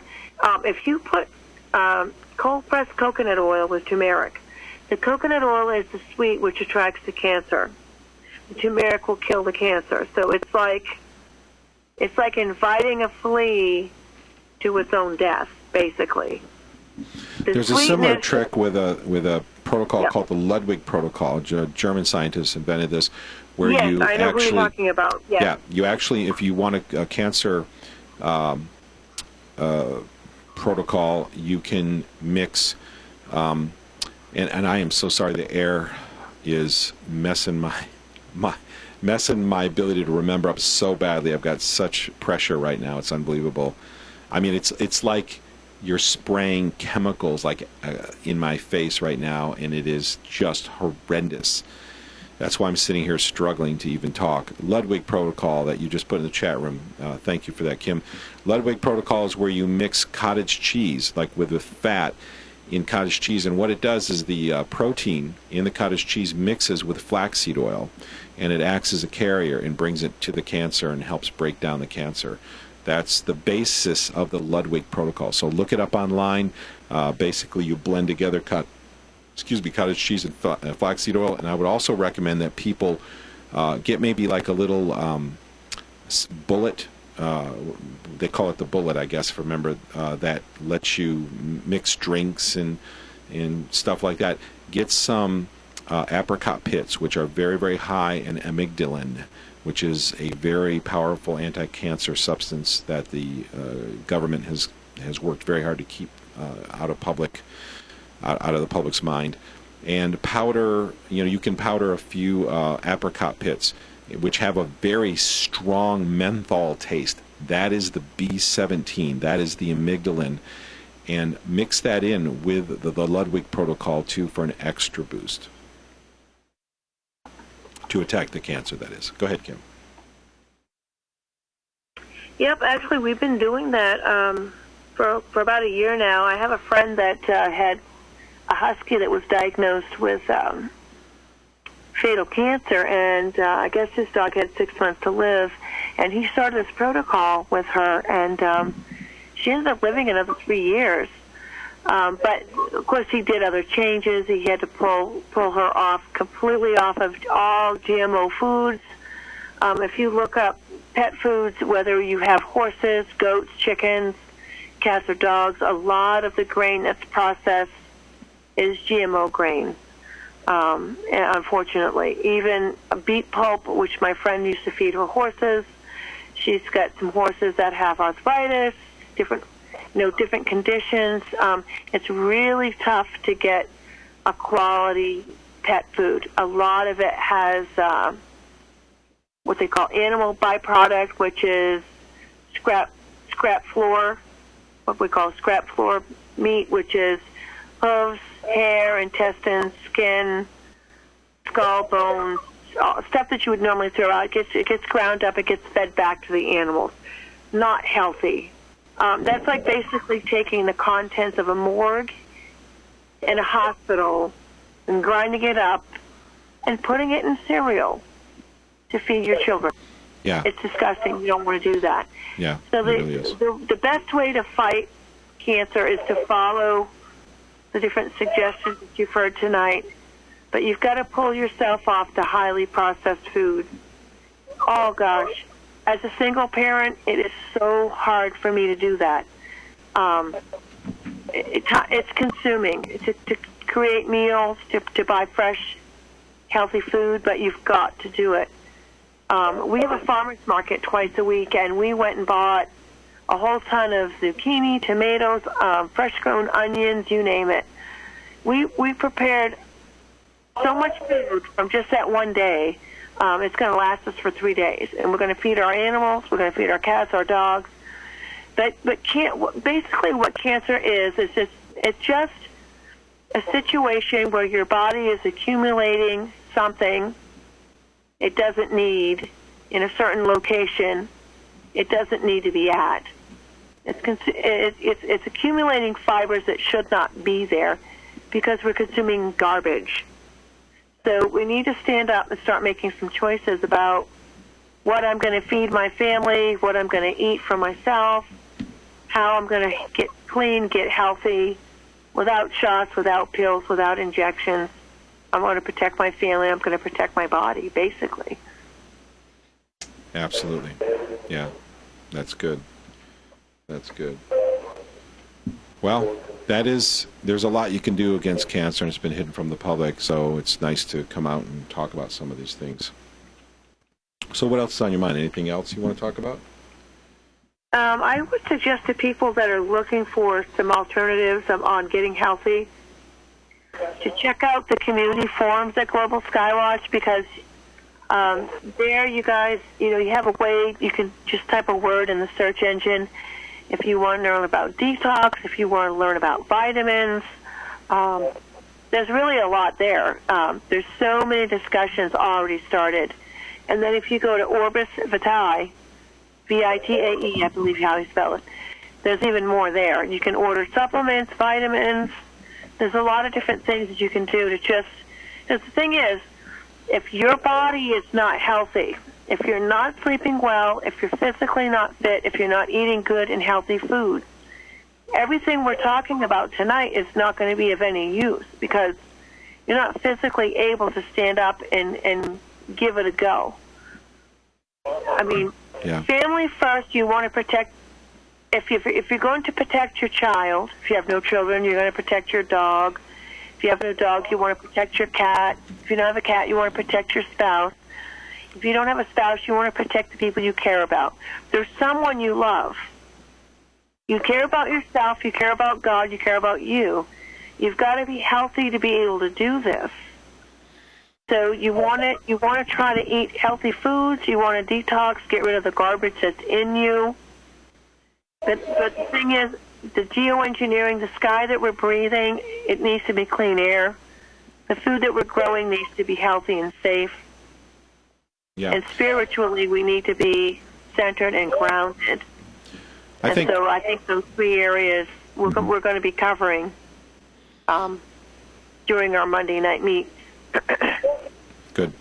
Yeah, I think that if we stop geoengineering, chemtrail spraying, whatever you want to call it, we got amalgam fillings out of people's mouths. We did away with vaccines and went to natural methods of immune stimulation and disease fighting, and we stopped fluoridating the water. I mean, if we did about 5 or 6 things, we'd probably eradicate 95% of disease. And this sounds like a very extreme statement to people, but Dr. Hal Huggins, who was considered by many the father of the modern movement to get rid of amalgam fillings, actually said that 200 of the most common diseases today are associated with mercury toxicity. And when you realize that mercury's main pathways into the body are vaccines, amalgam fillings, the red coloring in ink, in tattoo ink, the red tattoo ink in many tattoo inks is based on cinnabar, which is the ore of mercury. Now, it's not true. Many parlors today are using safer inks that don't contain heavy metals, but you've got cobalt in the blue, you've got maybe copper in the green. So you've got to be real careful with tattoos. Make sure if you have to get a tattoo, then make sure that the inks are safe. Anyway, but vaccines and amalgam fillings and now chemtrails, I am absolutely convinced, and I've written an article on this, contain mercury. So we got to get rid of the toxins, and toxins induce malnutrition. This is one thing that people don't realize, is that you can be taking all the great iodine in the world, you can be taking lots of zinc, you could be taking a good supplement to get your selenium that you need, you can be doing all kinds of things to get magnesium, but if you have mercury coming in your body, it's blocking all of those things and you end up malnourished. What do you think, Kim? I actually just found out about that today, actually. I started looking up some symptoms that I was having, and zinc was mentioned. Zinc as a deficiency could cause one of the issues that I'm having, so I'm wondering, why am I losing zinc? And then another thing I discovered was, you had mentioned amalgam fillings with mercury. There's many, many things that can happen to a person, and I can't be in to completely comprehend everything that's happened with amalgam fillings. I know that I have some, and right now for me, my income is very, very little, so I have gone to what we call around here community dental, which is basically, it's a municipality-run dental office. They take patients on an emergency basis. They have sliding income payment plans, and they take regular insurance too. But when you spend, 2 hours in a waiting room at what we call an emergency dental clinic, you get to learn about who's there, why they're there. I mean, when I was sitting there waiting in line, I was going to fill out my application. I wanted to be seen. They had to decide, how severe my situation was and all that. But I did a lot of listening, and what I learned was there was a lot of people there that, they brushed their teeth, they drank their milk supposedly, they brushed with their fluoride toothpaste, and the whole bullshit deal of everything that you're supposed to do right. Yet they lost their teeth. I found there was more women than men there. I found that a lot of the women that were there were they lost all their bottom teeth within the first 6 months of their pregnancy, and by the time their child was born, there was a black line forming on their bottom row of teeth. Within 2 years, they were dealing with reasonable to severe cavities, and within 5 years, their whole entire teeth were completely removed. And I didn't understand this. I was thinking, you guys just not taking care of yourselves. Well, I went back a couple of times, and these women were completely like, what? I don't know what happened to me. I'm listening. I'm not looking at them. I'm not talking to them. I'm doing my own thing. I did not involve myself, but I could hear what they were saying, and they were saying they had no idea, like they were hit with a bomb. It was almost like they walked off of a bus and they were shot with a gun. Boom, their teeth are gone. Like, what happened? All I did was I became pregnant, I lost my teeth. So I look back to many years ago when my mother was pregnant with me, and when my mother was pregnant with my brother, she experienced the same thing. She lost all her teeth. In fact, some of her teeth were actually pulled while she was pregnant with my brother. And in fact, when she became pregnant, to the time he was born, had lost like half her teeth. I'm like, what? What is that? Do I ignore it? No, I'm curious. I want to know what is going on. 25, 30 years later, same situation. Pregnant women are losing their teeth. They're losing the calcium. The child that they're bearing is drawing the calcium from their body. Okay. Is the child drawing more than they should? Is the child being greedy? No. It's a normal child being a baby in a womb. No. So what's happening? Is the mother depleted at pregnancy and at birth? Is the mother depleted of calcium? Why are they losing their teeth? I don't know. So I just basically, at this point, Russ, just kept asking and asking and asking and asking. So what did you find out? Where did this lead to, Kim? What I ended up finding out was all these women at the time of pregnancy and birth were severely calcium depleted, which meant the answer to my first question was, what were they doing wrong? What were these women doing wrong? So what did you find out? Were they neglectful of their bodies? Yeah, what did you find out? I found out they weren't doing anything wrong. Mm-hmm. Yeah. Were they extreme pregnancies? That was my other question. Mm-hmm. No. These were all normal pregnancies. So my two questions were answered. Were these women doing anything wrong? No. Were these extreme pregnancies? No. Okay. The third question is, what happened? And what I found out from the basic public polls that I conducted was something was wrong with these women's bodies before they became pregnant, and the only conclusion is they were calcium deficient.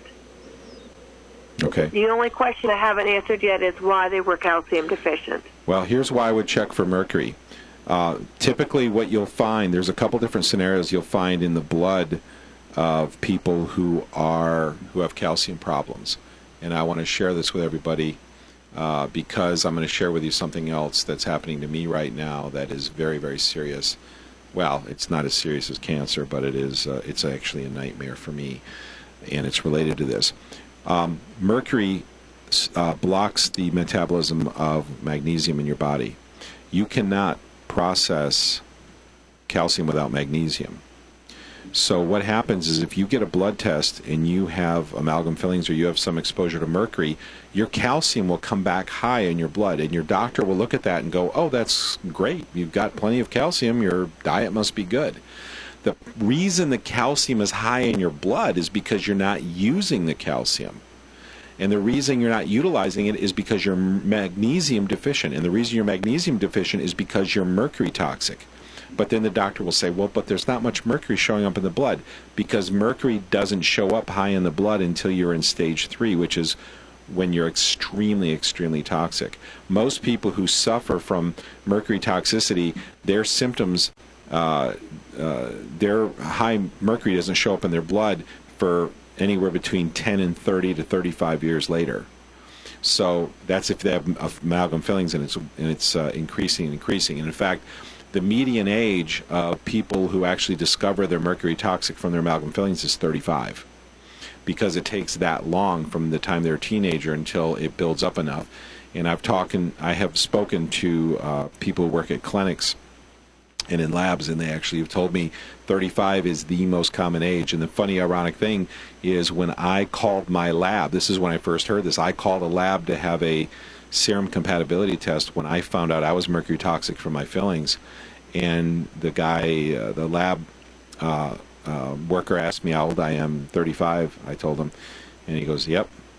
And I'm like, what do you mean? He says, yeah, he said that is the central age of when everybody calls is 35.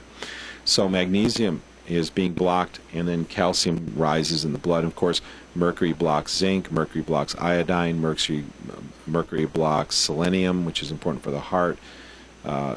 Mercury blocks vitamin C utilization, which can give you spider veins and circulatory problem and all kinds of different things.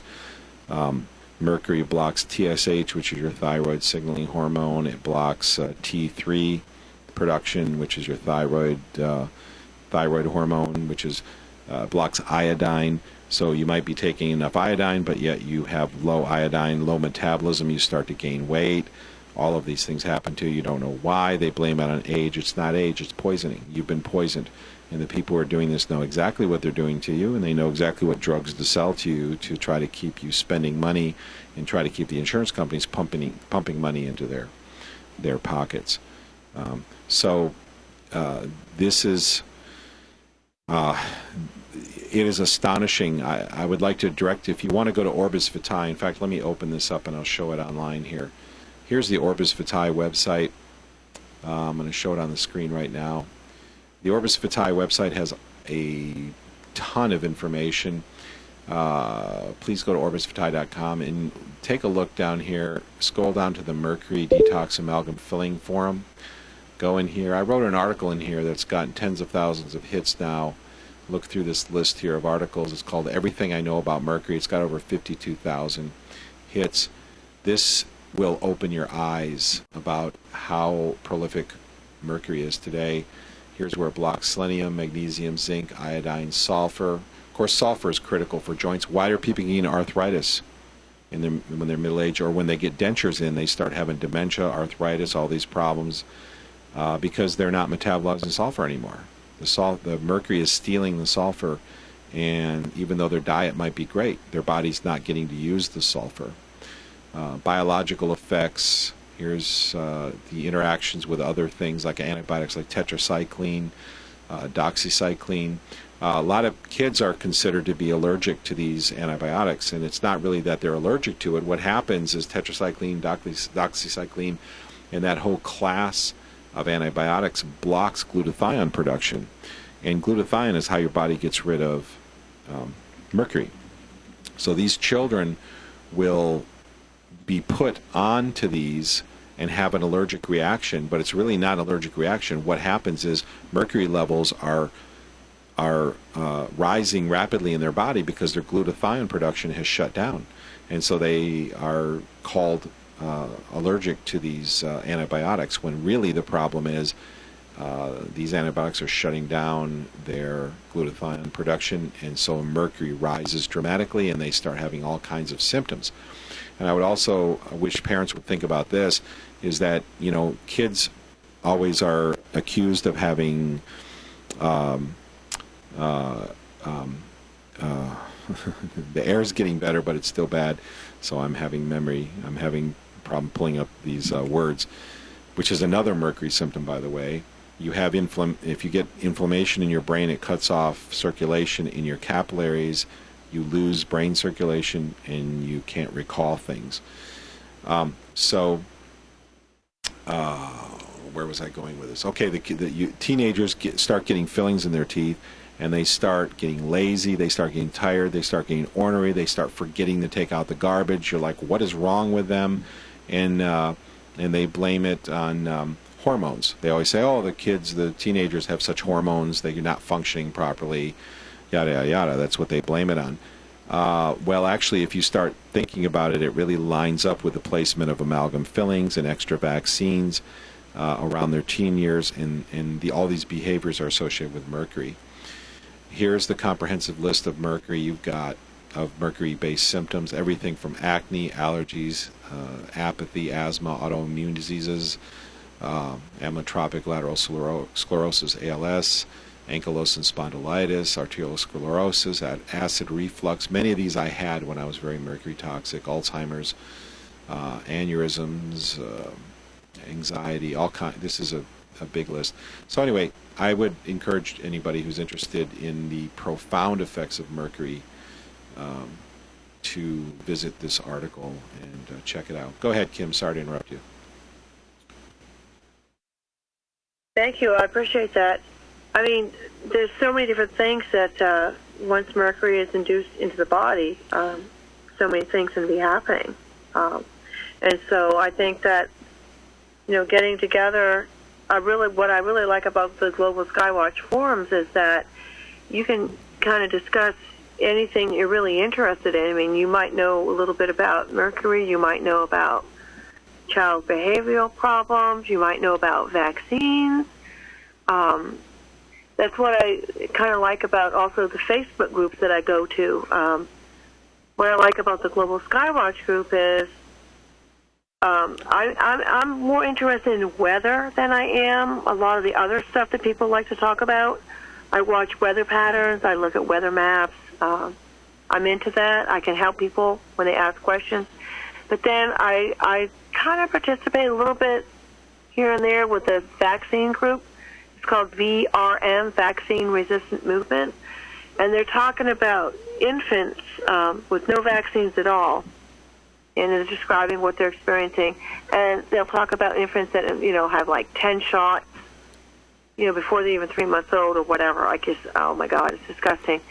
And then we can talk about mercury through amalgam fillings, and we can talk about, in a different area, we can talk about seniors. Like I know this other area, I can talk about elderly people that have had amalgam fillings basically since forever, plus lots and lots of injections throughout their entire lives, as well as prescriptions. So there's just so many different places, for me anyway, that I can learn about all this stuff, and I can put it together. And I just want to let people know that if you're really interested and excited about a certain group or social media, whether it's Facebook or whether it's a private website, just get involved in what you like and what you want to know about, learn more, keep your interests going. But, there are some challenges in that everybody wants to try to compile everything all in one place, and you really can't do that. If you know about vaccines, then that's what you know about, and that's what you can talk about, and that's what you can contribute that. If you don't know anything about it at all, and you want to learn, then you can go there. But it's kind of tough, like that rabbit hole, like you were saying earlier. There is so much more to this. It just really is. But I don't want anyone to feel overwhelmed when they listen to the Monday night shows. I just want you to find out what you're interested in, take notes, get a pen, get paper, whatever. When you tune in, figure out what you're interested in and what you want to learn some more about. And know that there are places you can go. You can go to the Global Skywatch Forum. You can find out there's actually quite a bit there. There's a lot of varieties of things you can learn about. You can add to what you've already experienced and stuff like that. But just keep track of what you think you might want to talk about. Keep track of things you might want to, learn some more about, figure out what you want to know. Know that there's a lot of different places you can get this information. And try not to get too frustrated when you go to a website and you're like, oh, crap, well, this isn't really what I was looking for. Just move on. Just keep going. Just keep looking. Keep your eyes open. Keep your ears open. Keep your heart open. And just keep praying for humanity. Know that you've got something going for you because you're looking, you're listening, you're trying. Excellent advice. You're participating, right? Good advice. Yeah, Kim. Yeah, absolutely. Absolutely. Well, I'll tell you what, I need to probably see if anybody else wants to have a few moments to talk, and then we'll see if we're going to, if anybody wants to. I know Rob wanted to hear some metaphysical stuff. The show tonight was called Getting Inside Their Heads, which is what I really love to do. Maybe I'll share a few things about what's going on inside their heads, the elites' heads. that I've learned over the decades of my own personal research. But what else would you like to say, Kim, to wrap up? What would you like to share with everybody?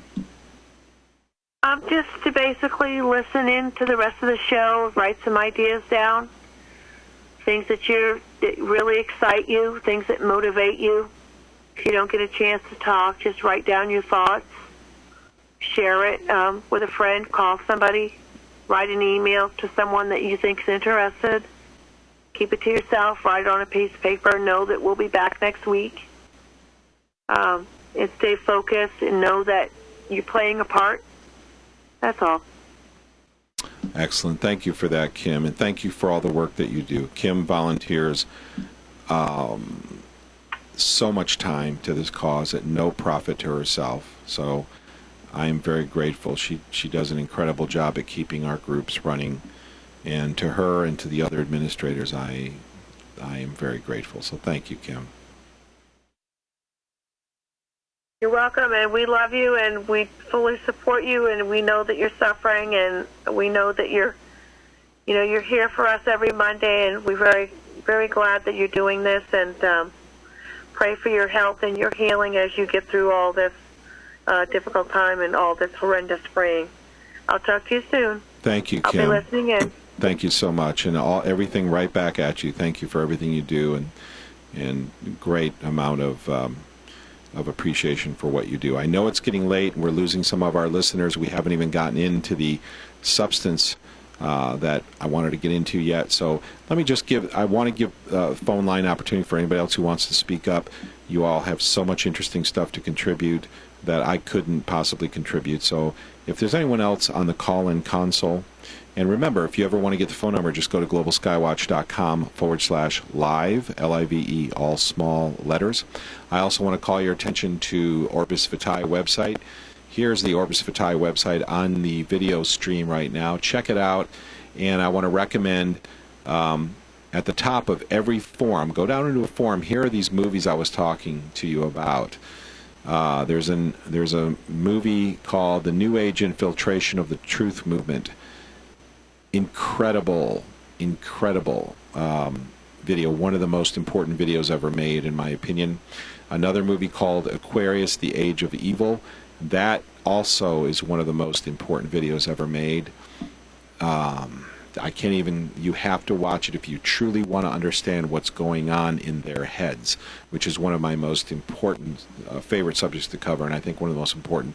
And people who have fallen for Zeitgeist Refuted Final Cut actually tears Zeitgeist apart, shows you how they use circular references, lied. Many of the things that they talked about, the association as Christianity being astrotheology, were completely made up, completely fabricated.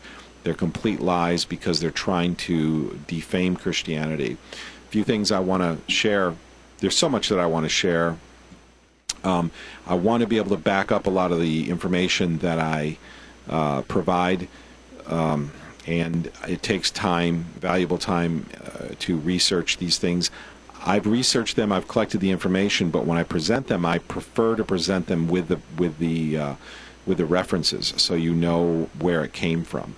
Unfortunately, most of my research I did never intending that I would share it. I did research for myself for years and years and years for my own education, and therefore I didn't collect references, but I did collect the concepts and the understanding of how it works, what's going on inside their minds, and so on and so forth. So anyway, last chance. We've got several people still on the call-in console. If you'd like to speak, this is your last chance. Then we'll move on to this final section of our online meeting/show. Anybody on the console like to speak? This is your chance now. Go ahead and speak up. All microphones are open. Go ahead. This is your time. Anyone? Anybody ever see Ferris Bueller's Day Off? When the guy says, anyone? Oh, I think, is that Gary trying to speak up? But your audio is not coming through very clear. Try it again. Go ahead. Go ahead. Try again, Gary. Was that you? Yes, it is me. Oh, yep. Go ahead. What's going on, Gary? Can you hear me? Yep, I can hear you now. I was going to say, can you remind the people about the Geoengineering Watch radio show that, I don't know, what it was canceled, I guess, right? So it's not doing it on Tuesdays anymore, but I still see that it's still showing up. It's going to be on Tuesdays. On the, yeah, in some places, Geoengineering Watch Radio, our last show, that was a show that I co-hosted with Dane Wigington for a long time now. There is an archive. The show has been canceled. Dane is going to focus on a monologue and broadcasting his monologue out west in California, and he thought he could use his time more effectively that way. But if you'd like to see the archive of the show, because the show is not going to be broadcast anymore, at least in the meantime, you can go to globalskywatch.com. Gary, I'm going to mute your phone because we've got a lot of feedback coming, okay? Yeah. Okay, is there anything you wanted to bring up, Gary, before I mute? Well, I'm going to mute it right now, but I think it's my Bluetooth. I'm trying to cancel that. Okay, no problem, Gary. Thanks for bringing this up. I will bring this up. And then if anyone else wants to speak up on the console, I'll give you a second. Or I'll give you time in a second. Go to the home page of Global Skywatch. See how the chemtrails affect me? I am just... It's getting a little bit better very slowly, but... Okay, go to globalskywatch.com, come down here in the left column, or you can scroll down and just look for the big icon that says GeoWatch Radio. Click on this, and there's a nice page here. We have an announcement here that the show was canceled this last Tuesday, just under a week ago. But the archives are still here. We have archives dating all the way back to May 2013, which was our first program, so we've been at this for quite a while. So feel free to browse through those archives. There's a lot of information there about geoengineering. All right, anybody else on the phone line like to share with us? This is your last chance for tonight, so speak up. Your microphones are open. All right, very good. I guess we're going to have listeners only. We lost a lot of our listeners because it's past 11 o'clock and people go to bed on the East Coast. I would love to get inside their heads. I'm just reluctant this late in the show to get too deep into things.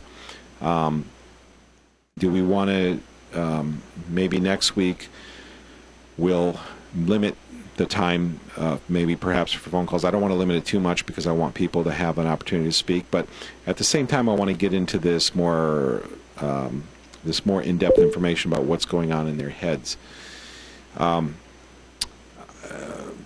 Where to start? I do want people to know that I did a series of shows on the Global Skywatch website. Go to globalskywatch.com. Go to this link here in the upper left under information column that's called important articles, and right here in the left sidebar there's a link how the world really works, and in here there are 6 videos that I did that get into depth where I cover a tremendous amount of information that you don't normally hear in other places. In fact, it's pretty rare that I've seen this information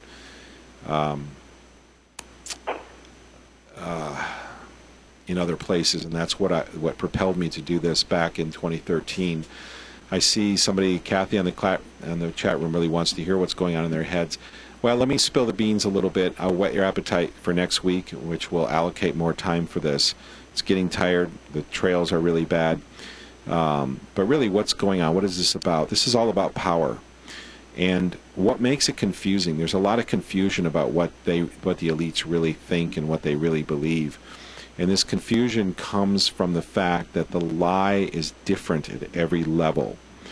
And what this means is that news anchors have a certain worldview. And their worldview is comfortable for them, it's easy for them to accept, it's easy for them to function within their worldview. And that worldview is provided for them by the so-called elites so that they can function and they can go on about carrying out the important function of disseminating information or disinformation through mainstream media. The people who are under the elites believe a different lie. Whether you're talking about the Committee of 300, whether you're talking about those who are the sons and daughters of the Illuminati families, whoever you're talking about, these people all have a lie that is appealing to them. They all have a worldview that has been provided for them. This is what I've learned over the years of research. And you have to you have to work your way through the web and not get discouraged. And this is what many people do, is they give up because it's so complicated. It's so convoluted. And it's so hard for people to just map through all of the details. Hopefully you heard a lot of the background noise decrease there, because I'm just muting the phone lines for the moment just to keep the background noise down. So hopefully this sounds a little better to you. There's so many directions we could go with this. Let's talk about, for just a moment, how they disinform the public. One way that they do, and I talked about this last week, people like Jesse Ventura. Jesse Ventura, for a few years, was used to gain a following. And as that following increased, he talked about subjects that were not really that critical to them, like Plum Island, about Lyme disease and about other so-called conspiracies that really have a lot of truth. And he did a very good job of exposing those things and bringing them to public view. The problem is the public doesn't really care, except for a small percentage, a relatively small percentage, who really want to know the truth. So that's who they're targeting when they do this type of operation. This is where you get everybody on the bandwagon behind a leader, because this is how people work. When police go into, they want to stop a riot, what they do is they target the people who are at the center of the riot. Usually there's one or two, and they'll tell you this, there's one or two or three people who are really at the center, who are propelling a certain area of the riot. So they will go in, surgically remove those people, and guess what everybody else does? They run. They leave. They don't want to be involved. They're too afraid. They don't have the courage. They don't have the gumption to continue doing what they're doing. I'm not saying it's a good thing. I'm just saying that's how people work. They follow a leader, and they're encouraged when that leader is active, and when that leader is gone, they run. And the same thing happens when you have, whether it's Jesse Ventura and Joe Rogan did the same thing. They did exactly the same thing, in fact. It's astonishing. Joe Rogan and Jesse Ventura both spent a long time, years, not a lot of years, but a few years, gaining a huge following of truthers. And then when it came time to expose the mother of all crimes against humanity, what did they do? They completely dropped the ball, and they debunked geoengineering/chemtrails, whatever you want to call it. They debunked it. They completely turned the other direction. And this is not a mistake. You can't look at these people and have sympathy and say, oh, well, but he's done so much good, or maybe it was a mistake, maybe it was an oversight. If you watch Jesse Ventura's conspiracy theory show, you will see that they did pretty good investigations. They went into it, they talked to different people, they covered different aspects of what was going on. They actually did some investigation. I'm not saying it was the best investigation in the world, but they did some. And the truth is any of you listening who know about geoengineering, you know that it's not hard to put the pieces together. We have the sudden appearance of these jets in the sky. We have the sudden appearance of chemicals and especially metals in groundwater and in air and dust samples on the ground. We have patents. We have visual evidence. We have whistleblowers. We have celebrities. We have insiders who've come out and blown the whistle. Everybody from even Ted Gunderson, who was part of the FBI, like a regional director. All of these things. And did Jesse Ventura or Joe Rogan talk to any of these people? No. They didn't do anything that even closely resembles an investigation. And when they edited it, like Joe Rogan had Michael Murphy, had Scott Stevens, the weatherman, meteorologist, had Kristen Megan. When they edited the videos, they made these people look horrible. And you can do that to anybody, no matter how good or how well spoken somebody is, you can completely tear them apart in editing. So if you don't have control in editing, the editor determines how the person looks, what the final outcome is. And they tore these people apart in editing. And that was completely intentional. So Joe Rogan wanted to look like he's really a truther, but he's not. It's not a truth at all. He's a disinformant. And this is a tactic of gaining people together, kind of like a momentum. You gain a following, and then you disinform the following, and then the following becomes disheartened. But you shouldn't be disheartened, because you shouldn't follow any person. You shouldn't follow any person when seeking this information. You should follow the truth. You should. If somebody starts going off base, and this stands true for me too, if I start saying things that are way, way off base and you can't verify them, and don't discount them at surface, at face value, research. And you start seeing that there's something I or anyone says that is off base, then say, well, either it's a mistake or this person may be a disinformant, but whatever it is, they're not following the truth. They're missing the mark. And you've got to understand that anyone who spreads the truth with who's having integrity, who wants to do a good job. And again, forgive me for my misspeaking right now, because the air is still quite bad, and I'm trying to struggle through this. I'm seeing that the broadcast ended on the stream. Not sure what happened. That's interesting. I'm going to refresh my screen. If you can still hear me in the chat room, please. Oh, this is fascinating.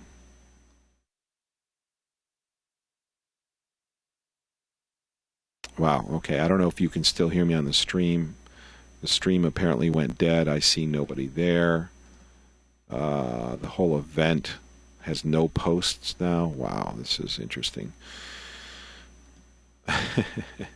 There's still people there. All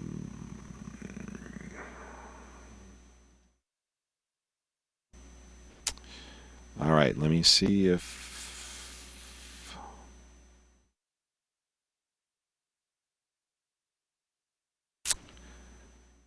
Okay, we just lost our stream. I'm still attempting to stream, but live stream has just broken down and apparently says the stream is ended. The event has ended.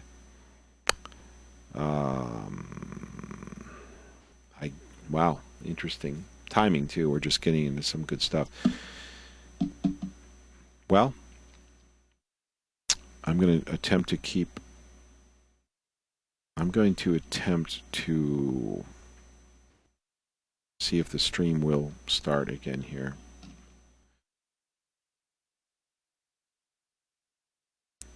Okay, we have 24 people, so the number of people seems to be increasing, yet the stream on my end has appeared to be broken, and I can't see the chat room, so the whole system is just not even working here. Okay.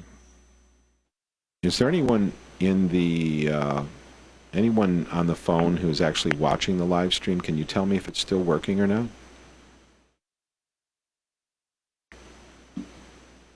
Anyone in the chat room? Can you tell me if the live stream is still working or not?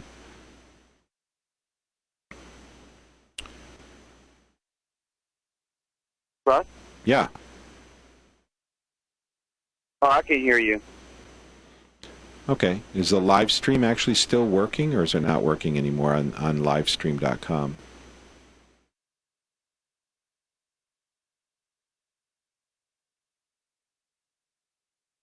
You still there?